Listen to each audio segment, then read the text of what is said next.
Every hero in Overwatch has strengths and weaknesses. In order for you to give yourself the best shot in winning, you need to exploit your opponent's weaknesses while putting them in situations where they can't abuse that strength.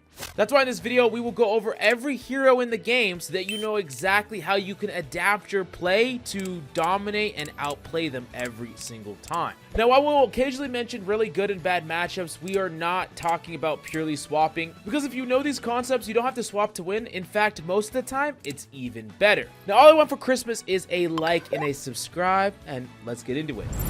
Now, every hero will be timestamped and in alphabetical order by role, so you can find the exact heroes that are problematic for you in your games and learn how to deal with them very quickly. But first off, we do gotta talk about D.Va. And D.Va's a very interesting character because she doesn't have a lot of obvious weaknesses. She has great mobility, the ability to mitigate damage and cooldowns, and burst damage as well. And a really great D.Va is actually rather hard to play against. You could play a beam character like Zarya, for instance, but a D.Va that gets to play the high ground and abuse it can never interact with you in a favorable way, always staying just out of reach and only looking for the key moments in order to go in on a target that's isolated or out of position, which you as Zarya could not really control. Now, regardless of your role, there's actually two key ways to deal with the D.Va. Number one is pressure out of resources, not allowing her to expend her abilities when and where she wants to. And number two, get a read on how aware the D.Va you're up against is and how much you need to respect her. By making sure to shoot at a D.Va when she's in the neutral, shoot at her when she's not in line of sight of her supports, and just generally making it so she has to utilize her abilities to either run away, utilize her DM to protect herself. The more she uses these abilities as much as possible, the more you whittle them down, the more you poke at the D.Va from even angles that she doesn't expect, whether it's behind her, to the side of her, from any role. Unlike a lot of the other tanks, D.Va is not a tank that can just stand there and just basically absorb damage with zero cost. If she loses her mech, it's almost as good as killing her, and she needs her DM, she needs her health in order to pursue a weakness. So it's not like she can have zero DM and low health and still find that weakness. She needs to have as much resources as possible, and the more you force her to use, the better off you are. This doesn't mean you're always just pumping damage into the D.Va, but it does mean you're actively trying to take her attention away from your team by dealing damage to her from alternate angles depending on the role you are, or trying to get her to use her cooldowns like DM as much as you can. Now, on that second point, when I talked about how you are learning how good the D.Va is and how much you need to respect them, this is something that you're going to start to learn throughout the game. Of course, you have kind of a baseline depending on your rank, but it can fluctuate depending on what the D.Va shows you. A D.Va will oftentimes look for vulnerabilities, look for people that are isolated, and good D.Vas have good tracking. They can burst you out of nowhere. If you're out of position, you're going to die. If you're alone on the high ground, you're going to die. There's some D.Vas that will even play dumb, making it seem like they don't know that you're there, but they really do, and they're just looking at a situation for you to mess up. They're looking to eat your cooldowns. I can't tell you how many times, even in freaking Grandmaster lobbies, Moiras will just constantly throw their cooldowns into me, and I'm eating it over and over and over again. Anas will just throw predictable nades into me over and over and over again. And it's super important that you recognize what the D.Va is doing to deny you so that you understand how to utilize your abilities in better ways. Because if you're not picking up on that, you're just going to lose the game and not know why. Now, the next character we gotta talk about is Doomfist. And Doomfist can oftentimes just lose to himself. He goes in and dies over and over and over again. But what about those Doomfists that feel like freaking gods? They go in, they kill your team over and over again, and you just feel like you can't stop him, or you can't stop him from killing your team, one or the other. And there's a couple of obvious ways to deal with the Doom, and there's a couple of not so obvious ways to deal with the Doom. But let's talk about what Dooms are going to do, their cycle, okay? They're oftentimes going to go in with the slam, generate some damage and some shields and some ult charge, and then they're going to punch back to their team. And they're going to do this over and over and over again. They're going to do this cycle. Good Dooms are not going to full commit right away unless someone is completely out of position, because Doom just doesn't have a high amount of burst damage unless he has his power punch, and even then, sometimes it's not always the best. So most of the time, a Doom is going to repeat that cycle slams in, punches out, turns around, and freaking gets his power punch or tries to bait you into shooting him. And most of the time, a Doomfist is looking to bait out certain cooldowns. They're slamming in and they're punching out. They're trying to bait out things like rock and hook and sleep dart. And if they bait those things out, turn around and get an empowered punch, they're going to go in really, really hard on you because they know you don't have the cooldowns to stop them, and they actually can do damage now because of the empowered punch. So there's several things that you need to do if you want to make sure that this Doom doesn't get to do these things. Number one, be more disciplined with your cooldowns. I know you're just going to want to throw it out, and against bad Doomfist, it's going to work, but as Doomfists get better and better, they are intentionally just going in to do the cycle to build up ult charge to get an empowered punch, and they are also baiting out your cooldowns at the same time, so you don't have them, and they're listening. They got their headphones on. So make sure that you're a bit more disciplined with using your cooldowns. I can't tell you as a Doom how frustrating it is to play against an Ana that will not use sleep at all. They know that if I'm not in, they're not gonna die, and that means they're just holding it. And that can be super powerful in itself just to conserve your cooldowns and deny. And the other thing that you can do is try to make sure that you are not focusing this Doom when he is trying to get you to focus him. Oftentimes they'll do like a fake power punch and then they'll cancel it into a block and you'll shoot it, or they'll just do the normal cycle and you're just spamming down lane and you'll give him a powered punch. A lot of times I coach a lot of people and they say, oh, but the Doom was killable. That's why I was shooting his empowered punch. But he really wasn't killable. He was like at half or even 20%. Most of the time, a Doom is not killable unless he's at a position with no cooldowns. If he's near his team, if he has cooldowns, he is not close to death most of the time. And all you're doing is giving him what he needs to make a dramatic play. Now, there's two sets of intervals that you need to know in order to play around a Doomfist. The first one is when he has an empowered punch, you should know, and you should calm it to your team, and you should understand that a Doom is looking to find a group. Sometimes they're going to use both abilities, the slam and the punch, to slide out and punch out into the wall, and it's going to do a ton of damage. And if you know this is coming, you could better prepare for it to come. And then the other thing is when a Doom has ultimate. This means you should not be pulsing him when he has ultimate. This means that you should be expecting a Doom to go in incredibly hard when he has ultimate. Really, really extend in there. Oftentimes, a Doom is going to get an empowered punch, go in with the empowered punch, ult, drop down, go in again with the empowered punch, and maybe get out or maybe go all in. So if you know these cycles, if you know the cycles of Doom, you can understand when to conserve, when to play aggressive, when to play passive, how to use your cooldowns, and that's how you're going to beat a good Doomfist. The next up, we do got to talk about Junkrat Queen. And Junkrat Queen's a character that is basically defined by her effective range. She is super, super strong from close range in the engagements that she wants to take, but she's super bad if she cannot get into the ranges that she wants to be in.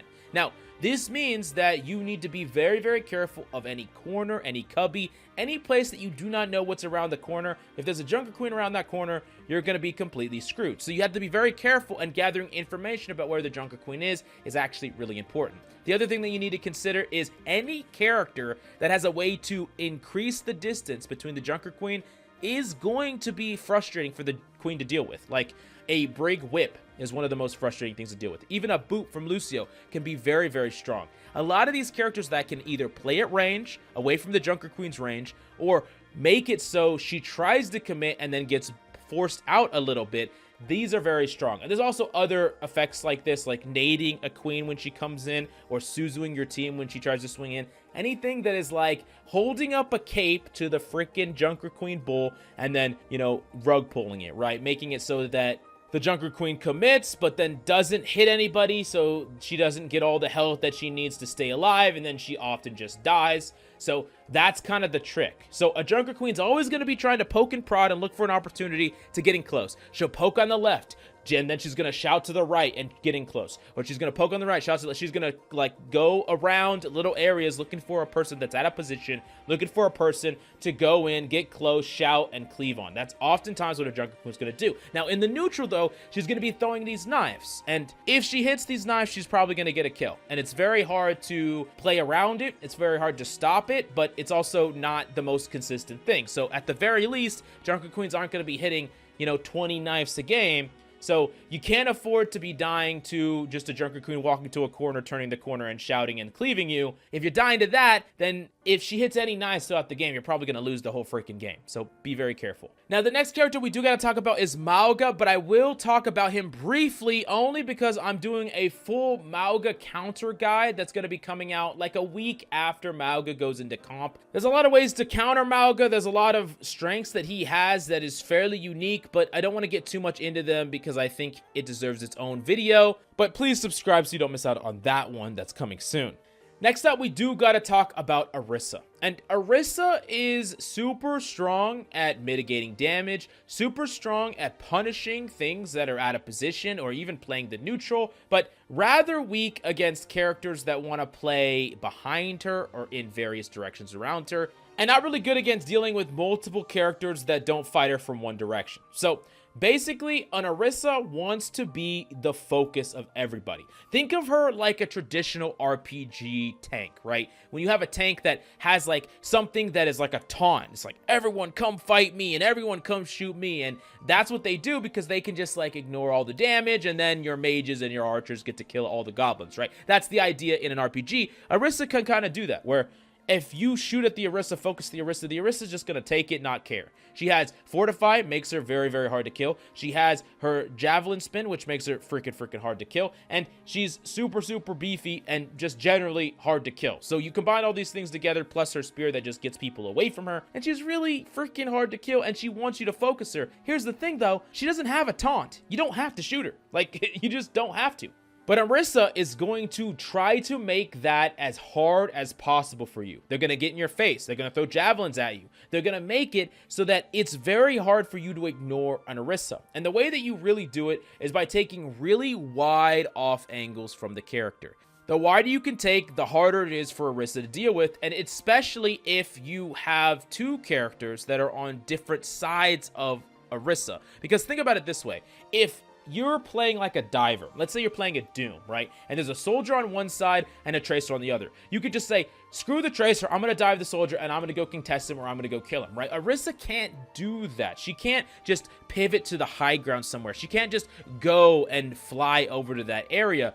People that take these wings really, really far, an Orisa has to kind of choose or play the objective or just die. And oftentimes an Orisa is only getting value because there's someone that is fighting her straight up. If you don't fight Orisa straight up, her strength kind of disappears. She's in a situation where she's like, oh, do I need to contest that soldier that's super far left? Or, oh, do I need to contest the tracer that's super far right? Or there's a Doomfist jumping my backline, so I guess I go for them. But, you know, I don't know who I can go. And if I try to push this Moira, or I try to push this freaking Bap, he jumps to the high ground, or I try to push this Kirko, she teleports away. So there's nothing I can do. I'm just kind of like, you know, just all over the place, right? But oftentimes, that's not what people do against an Orisa. People will play characters like Cass and Ana and Ramattra, and they fight the Orisa straight up. And the Ramattra can have everyone in front of her and keep javeling the Ramattra, keep focusing the front line, while simultaneously eating every cooldown that comes her way and never dying, and that's how she gets her value. So you got to understand that if you are going to play those characters into Orisa,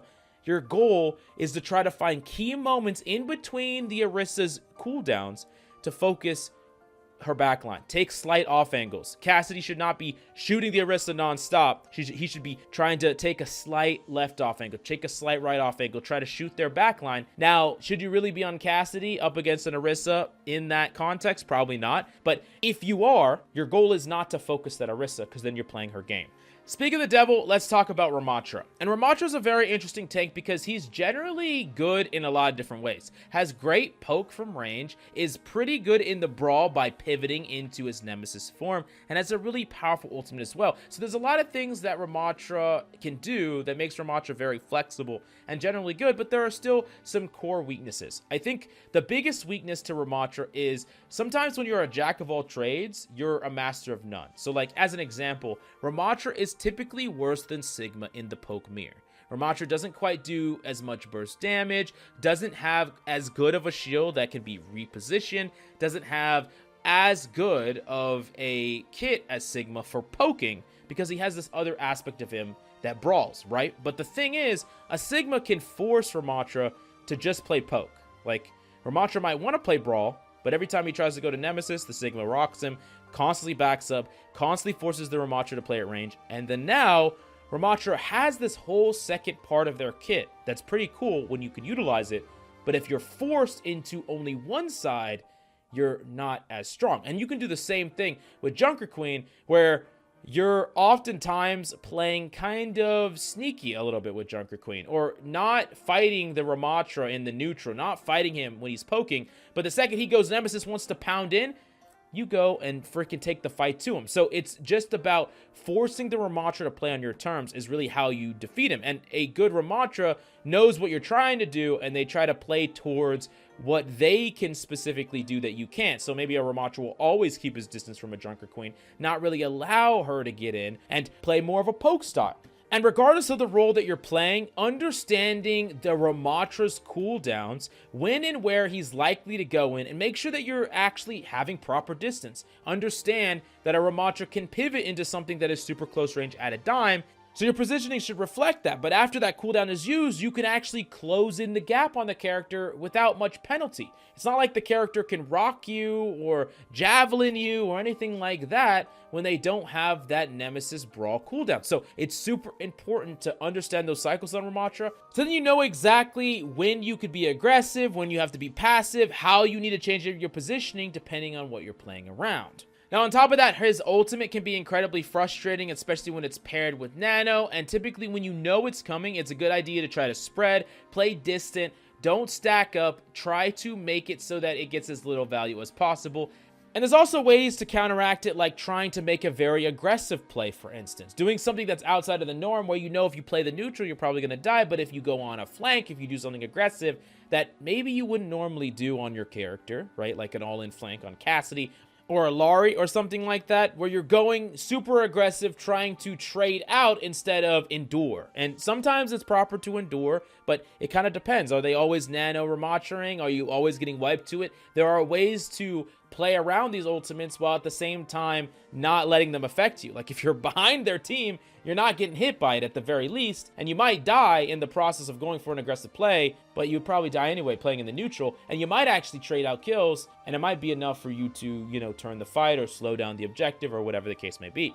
Next up, we do got to talk about Reinhardt, and Reinhardt is a really strong character in certain situations, but can feel very awkward in others. Like, of course, he's really good from close range getting to swing, and he does have a way to kind of bridge that gap and getting close with his pin, but he feels awkward because he can oftentimes get bullied into acting a certain way. It's a little too easy to destroy his shield, force him into an area you don't want him to be, whether you're just breaking down his shield, mowing him down, hitting him with a ton of cooldowns. He's kind of feeling the fullest effects of like the 5v5 situation, right? Where before he had a Zarya to bubble him in, he had a Diva to DM him. Now he just gets to eat everything, and he's not that great at eating everything. There are going to be some maps with certain corners and angles that he gets to play behind, and that's really where he wants to play, behind a corner where he gets to jiggle in and out of that corner with his swings. He gets to hold his shield up when he needs to. He gets to swing around the corner and shatter. Like, that's what he really wants. He doesn't want to play in the open. He wants to play around these little corners and cubbies when he can.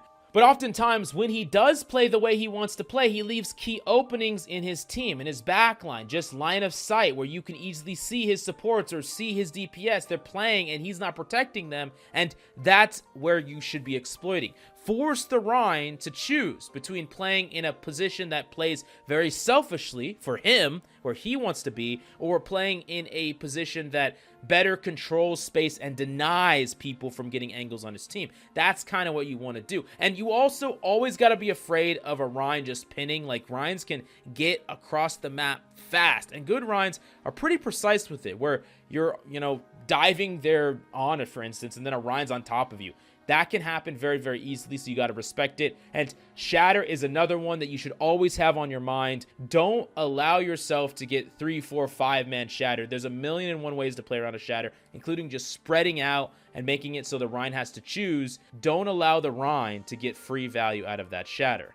The next character that we got to talk about is Roadhog. And Roadhog is particularly frustrating to deal with right now because he feels like he can't die. He just gets to sit there and live, and you nade him and he doesn't die, and it's very frustrating of an experience for people against Hog. But let's talk about why Hog is so strong. There's a couple of reasons. Number one, he can just hook you and put you into a bad position, and that will kill you. Or he could hook you and just outright kill you if he has his trap set, or you're even a little bit weak, which those things can be frustrating, but not impossible to counter. I'll talk about that more in a second. The other part about Roadhog that's very strong is that he can occupy a space if he has even a little bit of a cover.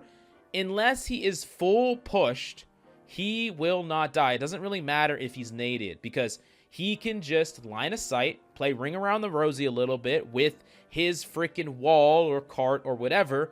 The nade will fade and he'll heal himself back up. That's as simple as it is. And the thing that you need to understand is that just nading the hog off cooldown is not enough. That's not enough to deal with the hog, because a nade at the right time is way better than a nade randomly. Like, if the hog is not in a position for your entire team to push him, the problem is when he gets naded, if only one person pushes him, he hooks them and kills them. If multiple people push him, then maybe it can work, but sometimes the window is just not there. It's not fast enough. Your team are backing up. They're low. They don't know exactly when your nade is coming out. And that's why there's all this awkwardness with Roadhog. And really, the best time to use cooldowns, like nade, for instance, is when the hog is already committing to something, or when your team is already committing to the hog. So when the hog is already in a hook, when the team is already committing to a push, when their hog is already committing to a hook himself, he's already pushing, he's already flanking. When they are already committed, that's when the cooldowns go out. You don't throw it in the neutral. You don't throw it randomly, because you're never going to be able to follow up on that hog. Now, some people ask, oh, I don't have an Ana, I don't have a Zen. How do I deal with a hog? What can I do? There's a couple of things. Number one, you can bait out hook very easily if you're trying for it. If you just walk out a little bit from a corner and you do it a couple of times and you're maybe not looking at the hog, you're kind of looking, to the left, but you're really looking at the hog, but it doesn't look like you are. Hogs will often throw a hook. They'll do it all the time, all the way up to Grandmaster. They'll look, they're looking at that corner, they're waiting, they're throwing it, they miss, right? It's super easy to bait out a hook, and then you have a small window of time where you can operate without fear. You can operate and push the hog and be aggressive if you need to, and you don't have to be afraid of the hook, and it's very, very easy. Like I said, it's very easy for you to intentionally bait out that hook.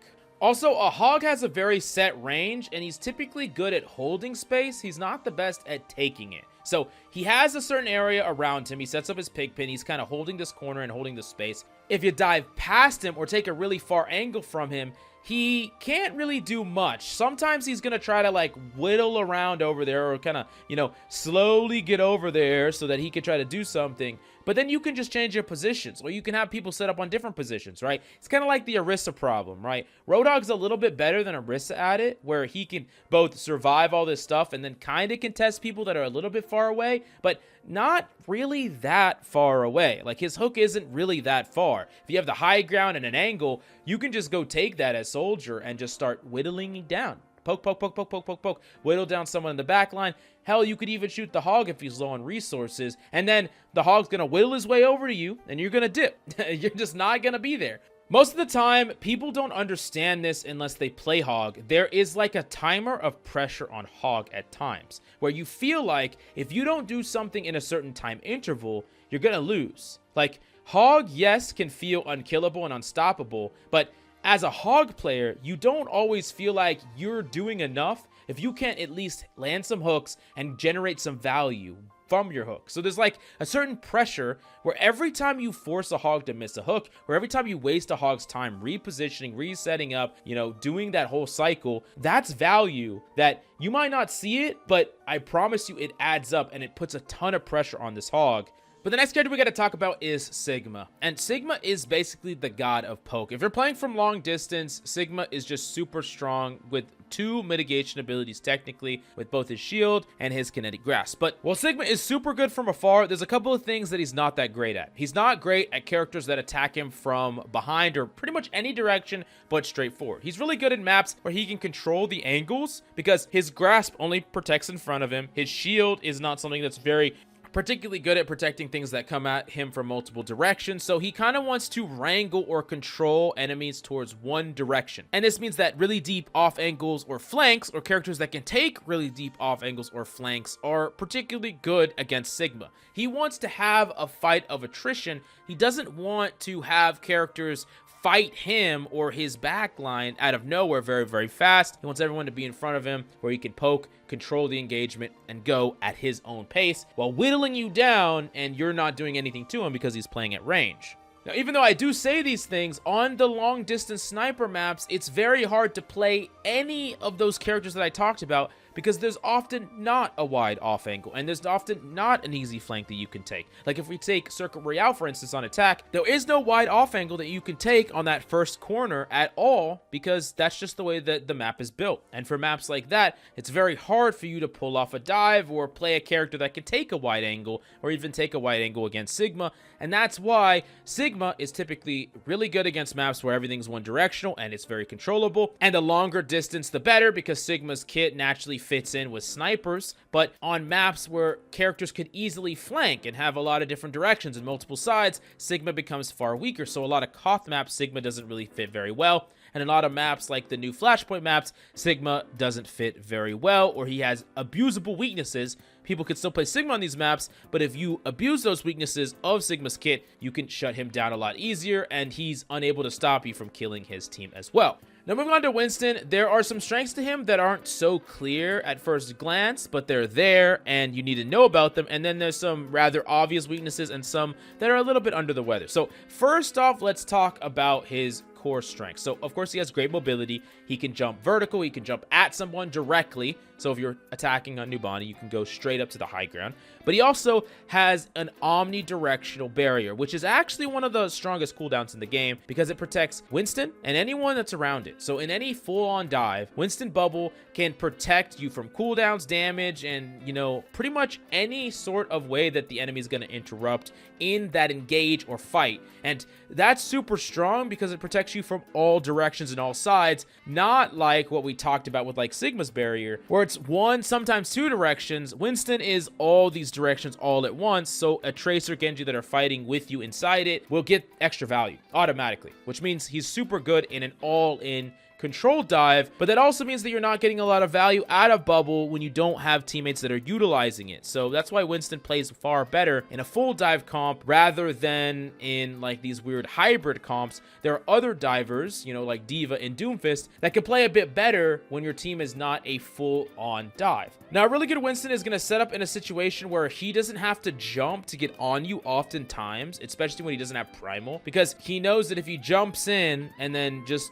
gets targeted and killed, then, you know, he's just feeding, right? But if he falls on you or walks onto you, starts to deal damage, he can always jump away after he uses his bubble, and he's perfectly fine because he didn't invest his jump to get in. But once he has that primal, he can be far more direct. So that's kind of some of the cycles that we talked about on Winston. Oftentimes, he's going to change how he engages dramatically from when he has his ultimate. But it is important that you not only sometimes pressure the Winston, but also pressure the bubble. And something that a lot of, especially lower ranked players, don't do is they don't shoot the Winston enough. Like, Winston can die. Oftentimes, Genjis can threaten Winston severely. Tracers can get in all up close and personal and threaten a Winston. He's not going to do a large amount of burst damage to you out of nowhere. You can get in, get up close, get personal to him, but recognize when your health is low, when you need to run away. And good Winstons can also chase you if they still have their cooldown, so keep that in mind as well. Now moving on to Wrecking Ball, there are some key strengths of the character and some really, really big weaknesses that you can exploit. So if we talk about the key strengths, Wrecking Ball has crazy good mobility, right? You can just basically go wherever you want, whenever you want, and that makes you really good on long sightline maps if you need to contest like a sniper, and it means that you are very self-sufficient because you can roll your ass all the way to mega after mega, and that's good for the character. Super self-sufficient, which means that uniquely with Wrecking Ball, you can play like a low overall healing comp, you know, something like Brig Zen, which is actually pretty powerful because you have a Brig to bodyguard the Zen, and Zen gets a lot of value if he doesn't die, but doesn't really output that much heals, but Wrecking Ball doesn't need it, so you can make do with something like that. And on top of that, Wrecking Ball is really strong at setting up. So a good Wrecking Ball is going to try to slam in line of sight of his team so that his team can follow up and shoot you with, you know, whatever cooldown or hit scan or whatever they have. They're going to follow up on those slams. So you need to kind of watch the Wrecking Ball and make sure that when you're getting slammed, you still have health and cooldowns to try to you know, negate the follow-up. Because if a wrecking ball slamming you when you're all clumped up away from their team, you're not going to die. You're no worries. But if he's doing it within line of sight of his team, then you could easily get bursted and die. And it's really important that you're aware of when and where the wrecking ball is going to engage. Now, the other big thing, though, that's more important is when you're focusing the wrecking ball, because oftentimes a wrecking ball will be able to set up for his team, be self-sufficient, get to go in and do all this stuff, but also get the same value as an orisa or a hog, where everyone's shooting him but no one's killing him, right? They're wasting all their time, and this wrecking ball gets to do all this while being self-sufficient, which can feel even more oppressive than an orisa that's doing it, where this orisa is never dying, but this orisa at the very least is taking a lot of resources, getting pocketed a lot, getting a lot of heals, and wrecking ball sometimes can do that without getting any resources, and then you're just going to lose. And the thing that you need to identify is the wrecking ball killable? Should I be shooting the wrecking ball? Sometimes the wrecking ball is not even supposed to be your target, and you're really trying to focus on other things rather than the wrecking ball. Like, you're doing a little bit of damage to force him to disengage, but you're not trying to full commit. You're not chasing him around. You're not trying to kill him, because you're just going to waste all your time when it's impossible to do so. It's going to depend on how much CC's in your comp, how much burst damage. Do you have a Zen? Do you have a cast? Do you have things that can slow wrecking ball down or really burst him? If the answer is no, then oftentimes you don't want to be hard committing to this wrecking ball. You want to be saving your cooldowns and everything you can for the enemy DPS and the other characters that are either waiting for the slams that wrecking ball is setting up and you're trying to turn the tables on them, or they are divers that are going in with your wrecking ball. And there are other things that you can do if the enemy is like playing like a full dive with a wrecking ball. And this is true with other dives as well, where you're marking, and this means that you are finding either the wrecking ball or other characters in the dive, and you're applying pressure on them constantly, just slight pressure, to interrupt the flow of the dive. Because a wrecking ball that slams in and then leaves, and then a tracer that comes in and then recalls away, and then a genji comes in, that's nothing. That's okay. But if the wrecking ball slams, the tracer blinks in, the genji dashes in, that's terrible, right? So oftentimes in a full dive, up against a full dive, you're trying to disrupt that flow. You're not allowing the wrecking ball and the rest of the team to all plan, set up, and hit, right? You're basically making it so some of that is interrupted, some of that is slowed down, some of that is messed up. Typically, you're doing it by marking or preemptively finding these characters when they're setting up and putting pressure into them, trading cooldowns with them, because it's more important that they are all on the same page than it is for you. And this typically happens when they're playing a dive comp and you're not playing one. You just want to deny their dive, because if they're not diving and your team can't dive and they're a dive comp, then you're going to win, right? That's just kind of a general idea. The last in the tanking category, we have Zarya. And Zarya, of course, is super great in a brawl. You get to get up close, you get to get personal, you have something to protect yourself, and you have a ton of freaking damage. But there are definitely some weaknesses to Zarya. And the first one is that Zarya is not great from range. So if you can fight her from a distance, she can't do anything about you. If you're an off-angling soldier, if you're a tracer, if you're a Sigma, there's nothing she can do about you unless she gets in close. So if she has some form of speed, like a Lucio, then sure, she could force that engagement. But other than that, if you just stay at range and make it so she never really gets to have a great engagement, every time she pushes in to take space with a bubble, you're backing up and giving space, and then you're poking her out and then retaking it when she leaves. That's a great way to deal with Zarya. In addition to that, Zarya can't really deal with anything that is vertical, anything that flies. She's not that great. And while she can bubble and deny a certain dive, she's not that great against multiple divers. So she could stop one diver. She could stop like one Doom going in really aggressively, or one Blade play or something.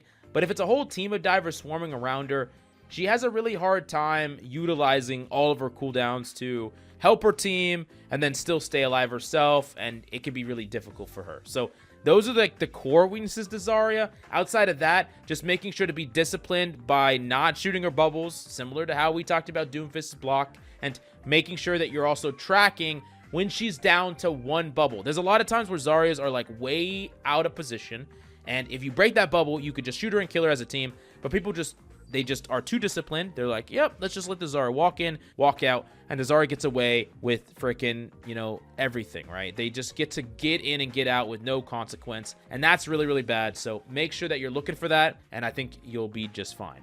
The next up, we do got to move on to the DPS category, because there's some DPS that can be really problematic to deal with or even know how to shut them down, and we're going to break it down here.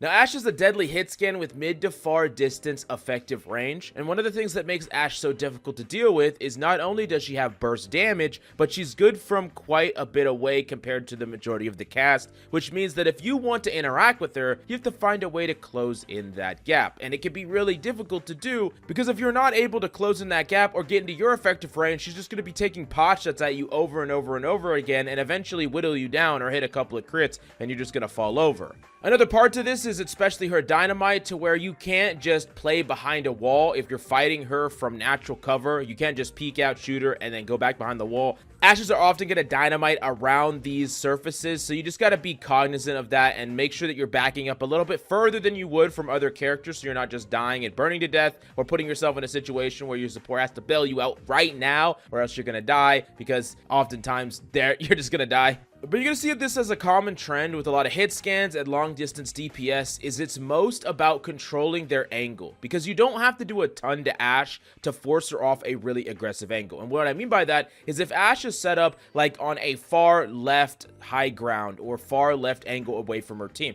or far right where she has really good line of sight onto your back line, it's really hard for you to simultaneously not peek the bulk of the front of the team and not peek the Ashe. You need to force her off whatever angle she's in. If she's allowed to occupy that angle for too long, eventually she's going to kill someone. It's going to be you, it's going to be one of your supports, it's going to be a freaking whatever. It doesn't matter who it is, someone's going to die and you're going to lose the game. So it's your job, regardless of the role you're in, to contest that. And that means that if you're an Ana, you should be trying to shoot the Ashe when you can, get her off that angle, even to just put pressure so she runs away. That's value. If you're a DPS, sometimes your role is not to kill the Ashe. It's just to make it so that she doesn't get those really strong angles. If she has to always play main with her team, then you can use different pieces of cover a lot easier. Everyone can understand where the Ashe is, where she's expected to be, and it's a lot easier for people to not get killed by her out of nowhere.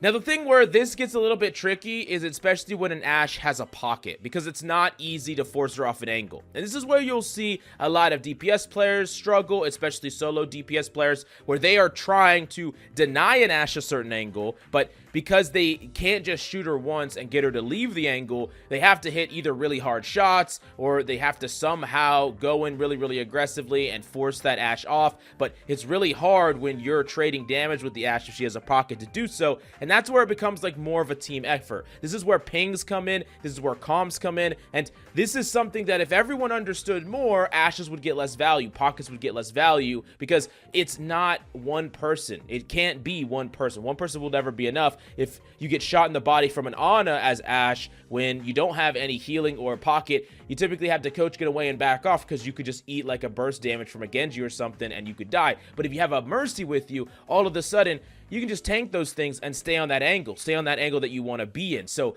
that's why Ashes with a pocket, or pretty much any DPS that wants to take an angle with a pocket, is way harder to deal with in ranked than just a solo DPS, because that synergy is just automatic, right? The Mercy attaches to the Ashe, it's an automatic synergy, versus having like a Cassidy push the Ashe and then have a Kirko teleport to the Cassidy to help that engagement. That's harder to set up at times, and that's why it can be pretty frustrating to deal with for pretty much everyone involved. But there are also some tanks that can deal with it as well. It kind of depends on what tank you are. Some tanks are just kind of on that front line, poking, applying pressure. And if you're like a Sigma, you could definitely poke the Ashe out and apply pressure as well. But other tanks could like take it more direct. A Doom could go in, a Diva could go in and be way more direct. But you're probably not going to kill the Ashe with the pocket, but you could definitely force her off that angle, or combined with someone else, damage from a support or damage from a DPS, you could burst her down. You could potentially kill her. So that's kind of a deal with Ashe 101, but also just deal with any pocketed DPS 101 or long distance hit scan or projectile 101. But I will reiterate this throughout all of these sections, because some people might be skipping this section to go to like Hanzo or Sojourn or whatever, and it's kind of similar concepts, but I do want to make sure that everyone understands these because it's super important.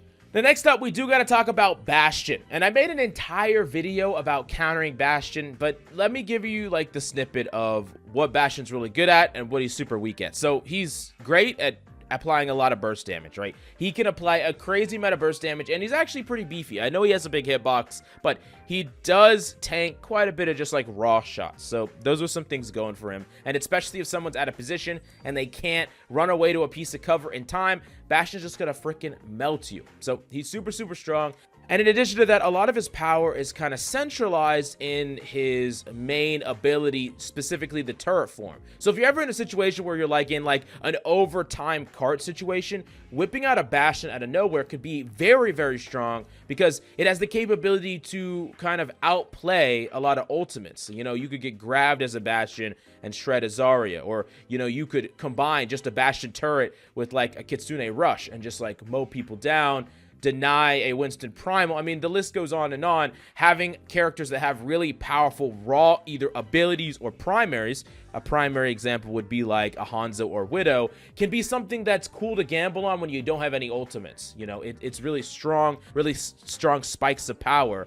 But anyways, going back to Bastion, Bastion also has the ability to reposition himself with his mind and also throw out some burst damage, although it's not the most consistent thing in the world. But when I talk about Bastion's power, specifically in his turret form, the thing about it is outside of his turret form, he's rather weak. He's like the weakest hit scan by a large margin. He's really beefy and bloated, so he's really easy to hit, and especially easy to hit cooldowns on. And that's kind of where you need to play around against Bastion. So there's two ways to fight Bastion. Number one is to not die to his turret and expect when it's coming. So turret's always going to come when the team is committing, when they're looking for opportunities, when you're low on certain resources like DM and things like that, and they're just going to like pop turret and go in, or depending on the rank you're in, sometimes they're just going to pop turret and just go right in.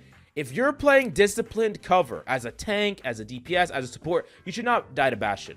The idea is that you're only a step or two away from any wall and any cover. This is the fundamentals to positioning, which I'm going to be making a positioning guide soon, so make sure you subscribe so you don't miss out on that. But if you do those things, then you're never going to just randomly die to a Bastion. He's not one-shotting you like a Widow or one-shotting you like a Hanzo. He is doing a lot of damage, but that means you just have to play that much tighter, that much closer to a piece of cover until after the turret form is down. Once the turret form is down, it's a long cooldown, so you could pressure him, you could push him, you could nade him. And it's also important that Bastion can only shoot at one person at a time. So if you have powerful cooldowns to deny a Bastion, like a Bastion commits to, you know, his turn, he swings around the corner against like a Bap and an Ana can still sleep him and nade him, and Bap can still lamp, and they can all shoot him. And if your Genji's on him, your Tracer's on him, Hanzo's on him, you can still kill the Bastion. Now, understandably, he can get extra resources, and it's important to know what those are. Like, can he get Immortality Field? Can he get Pact? Whatever the case may be. But it is important to understand that Bastion isn't someone that is going to kill everyone at the same time. He's going to kill the person that is caught out. He's going to kill the person that is out of position. And if you're someone that is not out of position, but you have a teammate that is, and they're going to die to Bastion, that could be a window of time that you try to hit that Bastion with an ability, hit that Bastion with a shot. Like something that you could do, just an easy example, Ana. Let's say your Zarya is super out of position, and she's going to die to the Bastion. You could peek over the side, nade the Bastion, sleep the Bastion, and maybe save your Zarya. At worst, maybe you trade with the Bastion, but the idea is there, where the Bastion isn't going to shoot you and the Zarya simultaneously, so you don't have to be afraid of both of y'all dying. Just don't, like, you know, psycho jump out, and then maybe your Zarya wouldn't have died, and then you die, okay?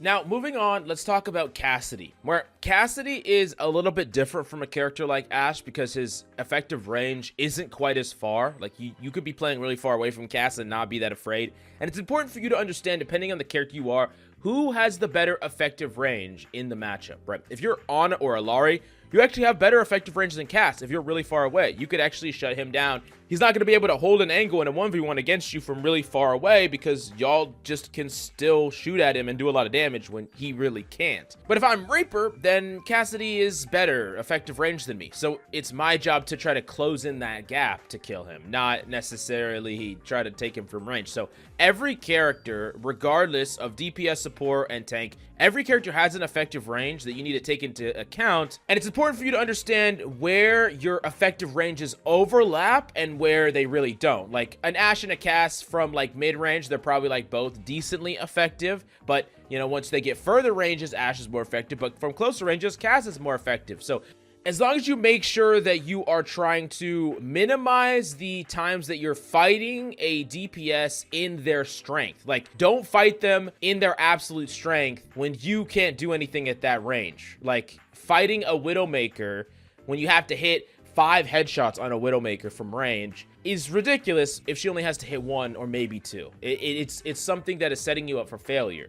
You also got to understand there's also 2 other strengths to Cassidy. The first one being he has potentially really high burst damage. Like getting headshots on Cassidy is like a crazy spike in value, but it really directly depends on the skill of the person utilizing Cassidy. So it's going to be inconsistent. Sometimes a Cassidy could feel like a menace where you're peeking for a second and getting headshotted. And other times Cassidys are just body shotting or even whiffing, and you don't even care at all. And especially if you are up against a Cass, I want you to be really disciplined with your movement. It doesn't matter what character you are. Do not be jumping in front of this Cassidy. Don't turn the game into aim labs. Keep your feet planted where your head could go anywhere. Left, right, down, up. You should be utilizing left, right spam with crouch spam, making it really hard to hit your head, especially if you're fighting him from that mid-range, because you can often beat a Cass on a lot of characters if you don't get headshotted. Like if you're playing, you know,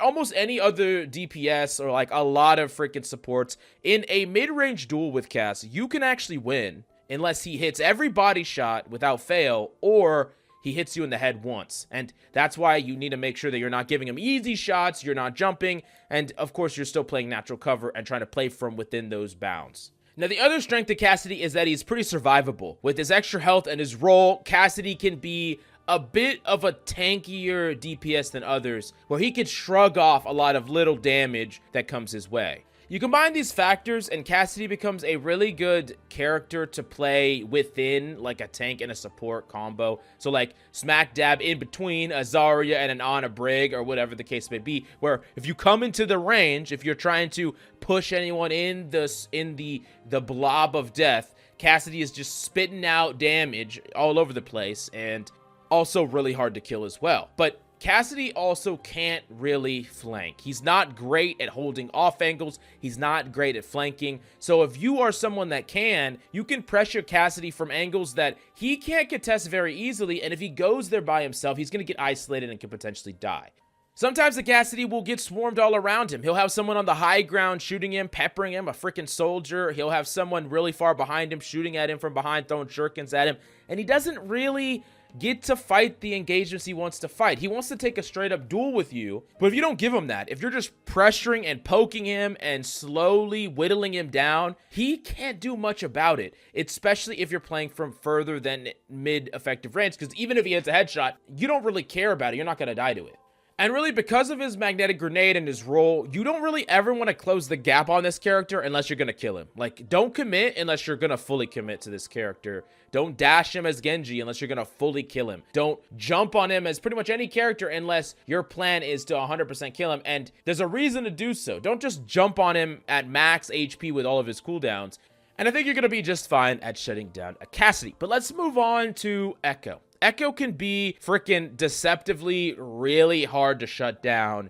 Echo's super strong, fights at a very different axis than a lot of other characters. Let's talk about some of her strengths and weaknesses. So first off, Echo has really great poke from range, can take a slight off angle, start poking people down, and just forcing movement. And you're going to see this a lot with characters like Genji and Echo, where they are not necessarily killing anybody with their damage from distance, you know, the spamming shurikens, the poking of Echo. Your main job is to build ults and force movement, right? That's why even though you can often like poke a tank, you're really trying to typically poke squishies because you want an Ana to stop healing for a second while they relocate. You want someone to have to be in an uncomfortable situation and move. And both Echo and Genji are going to be able to do this, so they're poking. And Echo also has really high burst damage. So if you get someone low, you can just beam them down. And you can actually spam a lot of damage and quote-unquote gamble damage, where you're spamming certain corners and chokes and stuff with your little mines. And sometimes they're going to connect and you can go for an aggressive play, and sometimes they're not, but you're poking from range, so you don't really care. You're just like, it's more building more ultimate, and you're still playing in the neutral, so there's no consequence. Now, another thing about Echo that's super strong is Echo can run away and fly in at a moment's notice. And she can fly vertically, which means that you can fight from a direction that people really don't expect, and it's hard for people to shoot. A lot of people do not flick or practice flicking vertical upwards. It's a lot harder for people to hit those shots than from left to right. That's just kind of like a general rule of like pretty much every FPS, but it's mainly due to the fact that the plane, the front plane of you, is something that people practice a shit ton in aim trainers and just in game to game. But practicing the vertical aim is something that people do far less. More so in Overwatch than other games, but still, proportionally to everything else, someone might aim a lot worse at things vertically than they would ever aim at something that is fighting them horizontally. Now, in addition to all these things, Echo is rather silent. Echo doesn't make any footsteps, so an Echo could creep up on you and then mine you, beam you, and fly away, and you're just like, what the hell? I just died to nothing. And that's why one of the first things I want to give you about dealing with Echo is you always have to be on your toes. Like, you always have to have your head on a swivel. If you're a support, if you're a DPS, you need to make sure that you're always looking for the Echo. Where's the Echo at? If you don't see the Echo for a while, they might be on a rooftop. They might be hovering down with their glide so that the second they find you, they mine you, they beam you, then they fly away, and they just got out with a free kill. It's really important that you are either aware of where the Echo's at, or if the Echo's not anywhere, you're prepared for the Echo to pop out of nowhere, because that's what the Echo's often trying to do. They are alternating between poking and pressuring, building up ultimate, and assassinating, looking for these opportunities to go for these flanks, and they can come out of nowhere and with no sound indicator. So you have to be visually looking around trying to find the Echo. If you can catch the Echo during their setup, they're gliding down in or they're going for a flank, you could do all sorts of things. You know, you could shoot them, and then maybe when they try to leave, they're gonna die on the way out because they do expose themselves a little bit, or you could even, you know, sleep them, or whatever the case may be. There's ways to shut it down as long as you don't get caught completely by surprise. The other thing about Echo is you don't really want to give Echo high ground control if you can help it. Like, every time an Echo sets up to the high ground, you would like to contest that. If you just give up the high ground, the problem is an Echo could set up high ground, look for your team, kind of lurk above y'all, drop down, and get that instant form of, like, connection, right? You got to understand that dropping from the high ground to the low ground is kind of like mobility, right? You're dropping right on someone, you're on them immediately out of nowhere, then they just get to freaking mine you, beam you, and fly away. So if you can force an Echo to start main or play more uncomfortable situations, and you have your head on a swivel for any time she flanks, you're forcing her to play neutral a lot more. And that's still going to be kind of hard to deal with when they're ulting, because Echo's like old game is still strong, but you're not going to be getting mined and beamed over and over and over again and just dying to this Echo that I would say people have more object permanence issues with Echo than any other character, where they'll like get destroyed by an Echo and then like a minute will go by, they'll forget, and then the Echo will come and kill them again. So as long as you're keeping the Echo in check with damage, and this can be done from any role. So keep in mind that Echo, a lot of the time, her spikes in value come from the fact that she is like a silent assassin, and then also making sure that she doesn't get to control the setup locations like the high ground where she wants to. Now, I did allude to him, but I do want to talk about Genji next. And Genji is kind of similar to Echo in ways, but also quite a bit different. So Genji is going to be someone that's poking from distance, trying to create that uncomfortability we talked about, but also build up Blade at the same time and look for any opportunities. And Genji's true strength is the fact that he can play from a lot of different positions. So he has the wall climb, he has the ability to pretty much navigate around the map anywhere he wants to, so he gets to fight from any angle he chooses, and he also gets to instantly pivot inward or outward. So a lot of characters, they do this a lot slower than Genji does. Like a soldier has to run out of a fight, right? An Echo has to kind of fly out, and even though it's pretty fast, it's not instantaneous, but Genji's dash is like almost instantaneous, and he gets to pivot in just as fast as he pivots out, so Genji can see a weakness and capitalize on it, or be weak and dip. Now, Genji really starts to shine against certain characters that actually self-isolate themselves. So Genji has a hard time dealing with like chunks of HP or people that are constantly helping each other. Because one of the things is that Genji's entry is the same as his exit. So if he commits to a dash and the person doesn't die, or if he can't close that person out, then he's kind of stuck, and oftentimes he will die instead. So an example where Genji is really, really strong is like everyone's kind of pushed up, fighting on their own up front, and there's an Ana isolated in the back. The Genji can go straight into the Ana, fight the Ana, and maybe kill the Ana, and then dash away because he confirms that kill and he gets out. He's perfectly fine. But if that Ana is sitting next to a BAP, sitting next to a brig, or the DPS are turning and instantly reacting to the Genji going in and trying to help the Ana, then the Genji could get shut down and not get that much value. So it's really kind of a Genji is poking and prodding, trying to create these uncomfortabilities in the comp and analyzing any weakness that he sees, and then instantly pivoting into any weakness that shows up. And it's kind of your job, regardless of if you're a support, a tank, a DPS, whatever, to understand where is your team.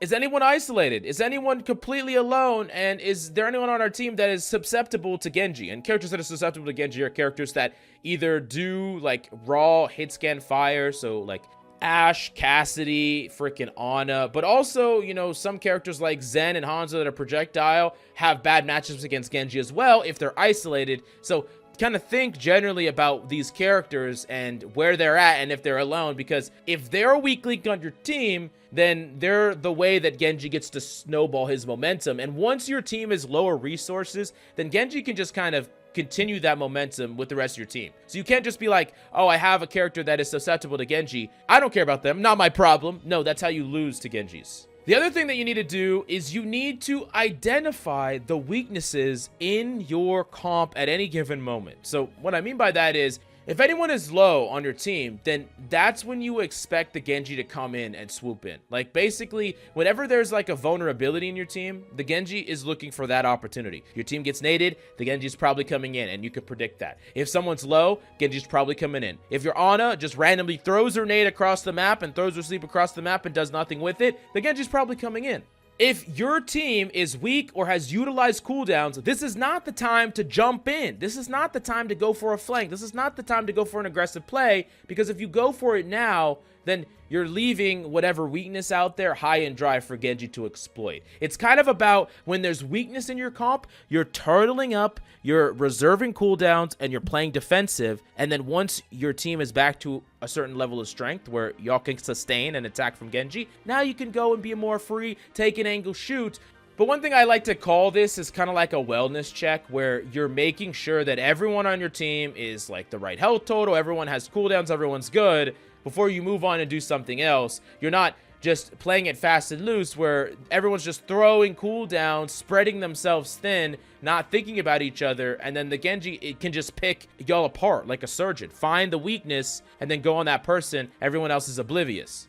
Also, as someone that plays Genji a ton, one of the things that I would say would be the best way to be able to shut me down is if people just calmed more that I had deflect. Like, I can't tell you how many times people have just not shot me out of fear of deflect, and I used it like way earlier, and I don't have it, and I would just die.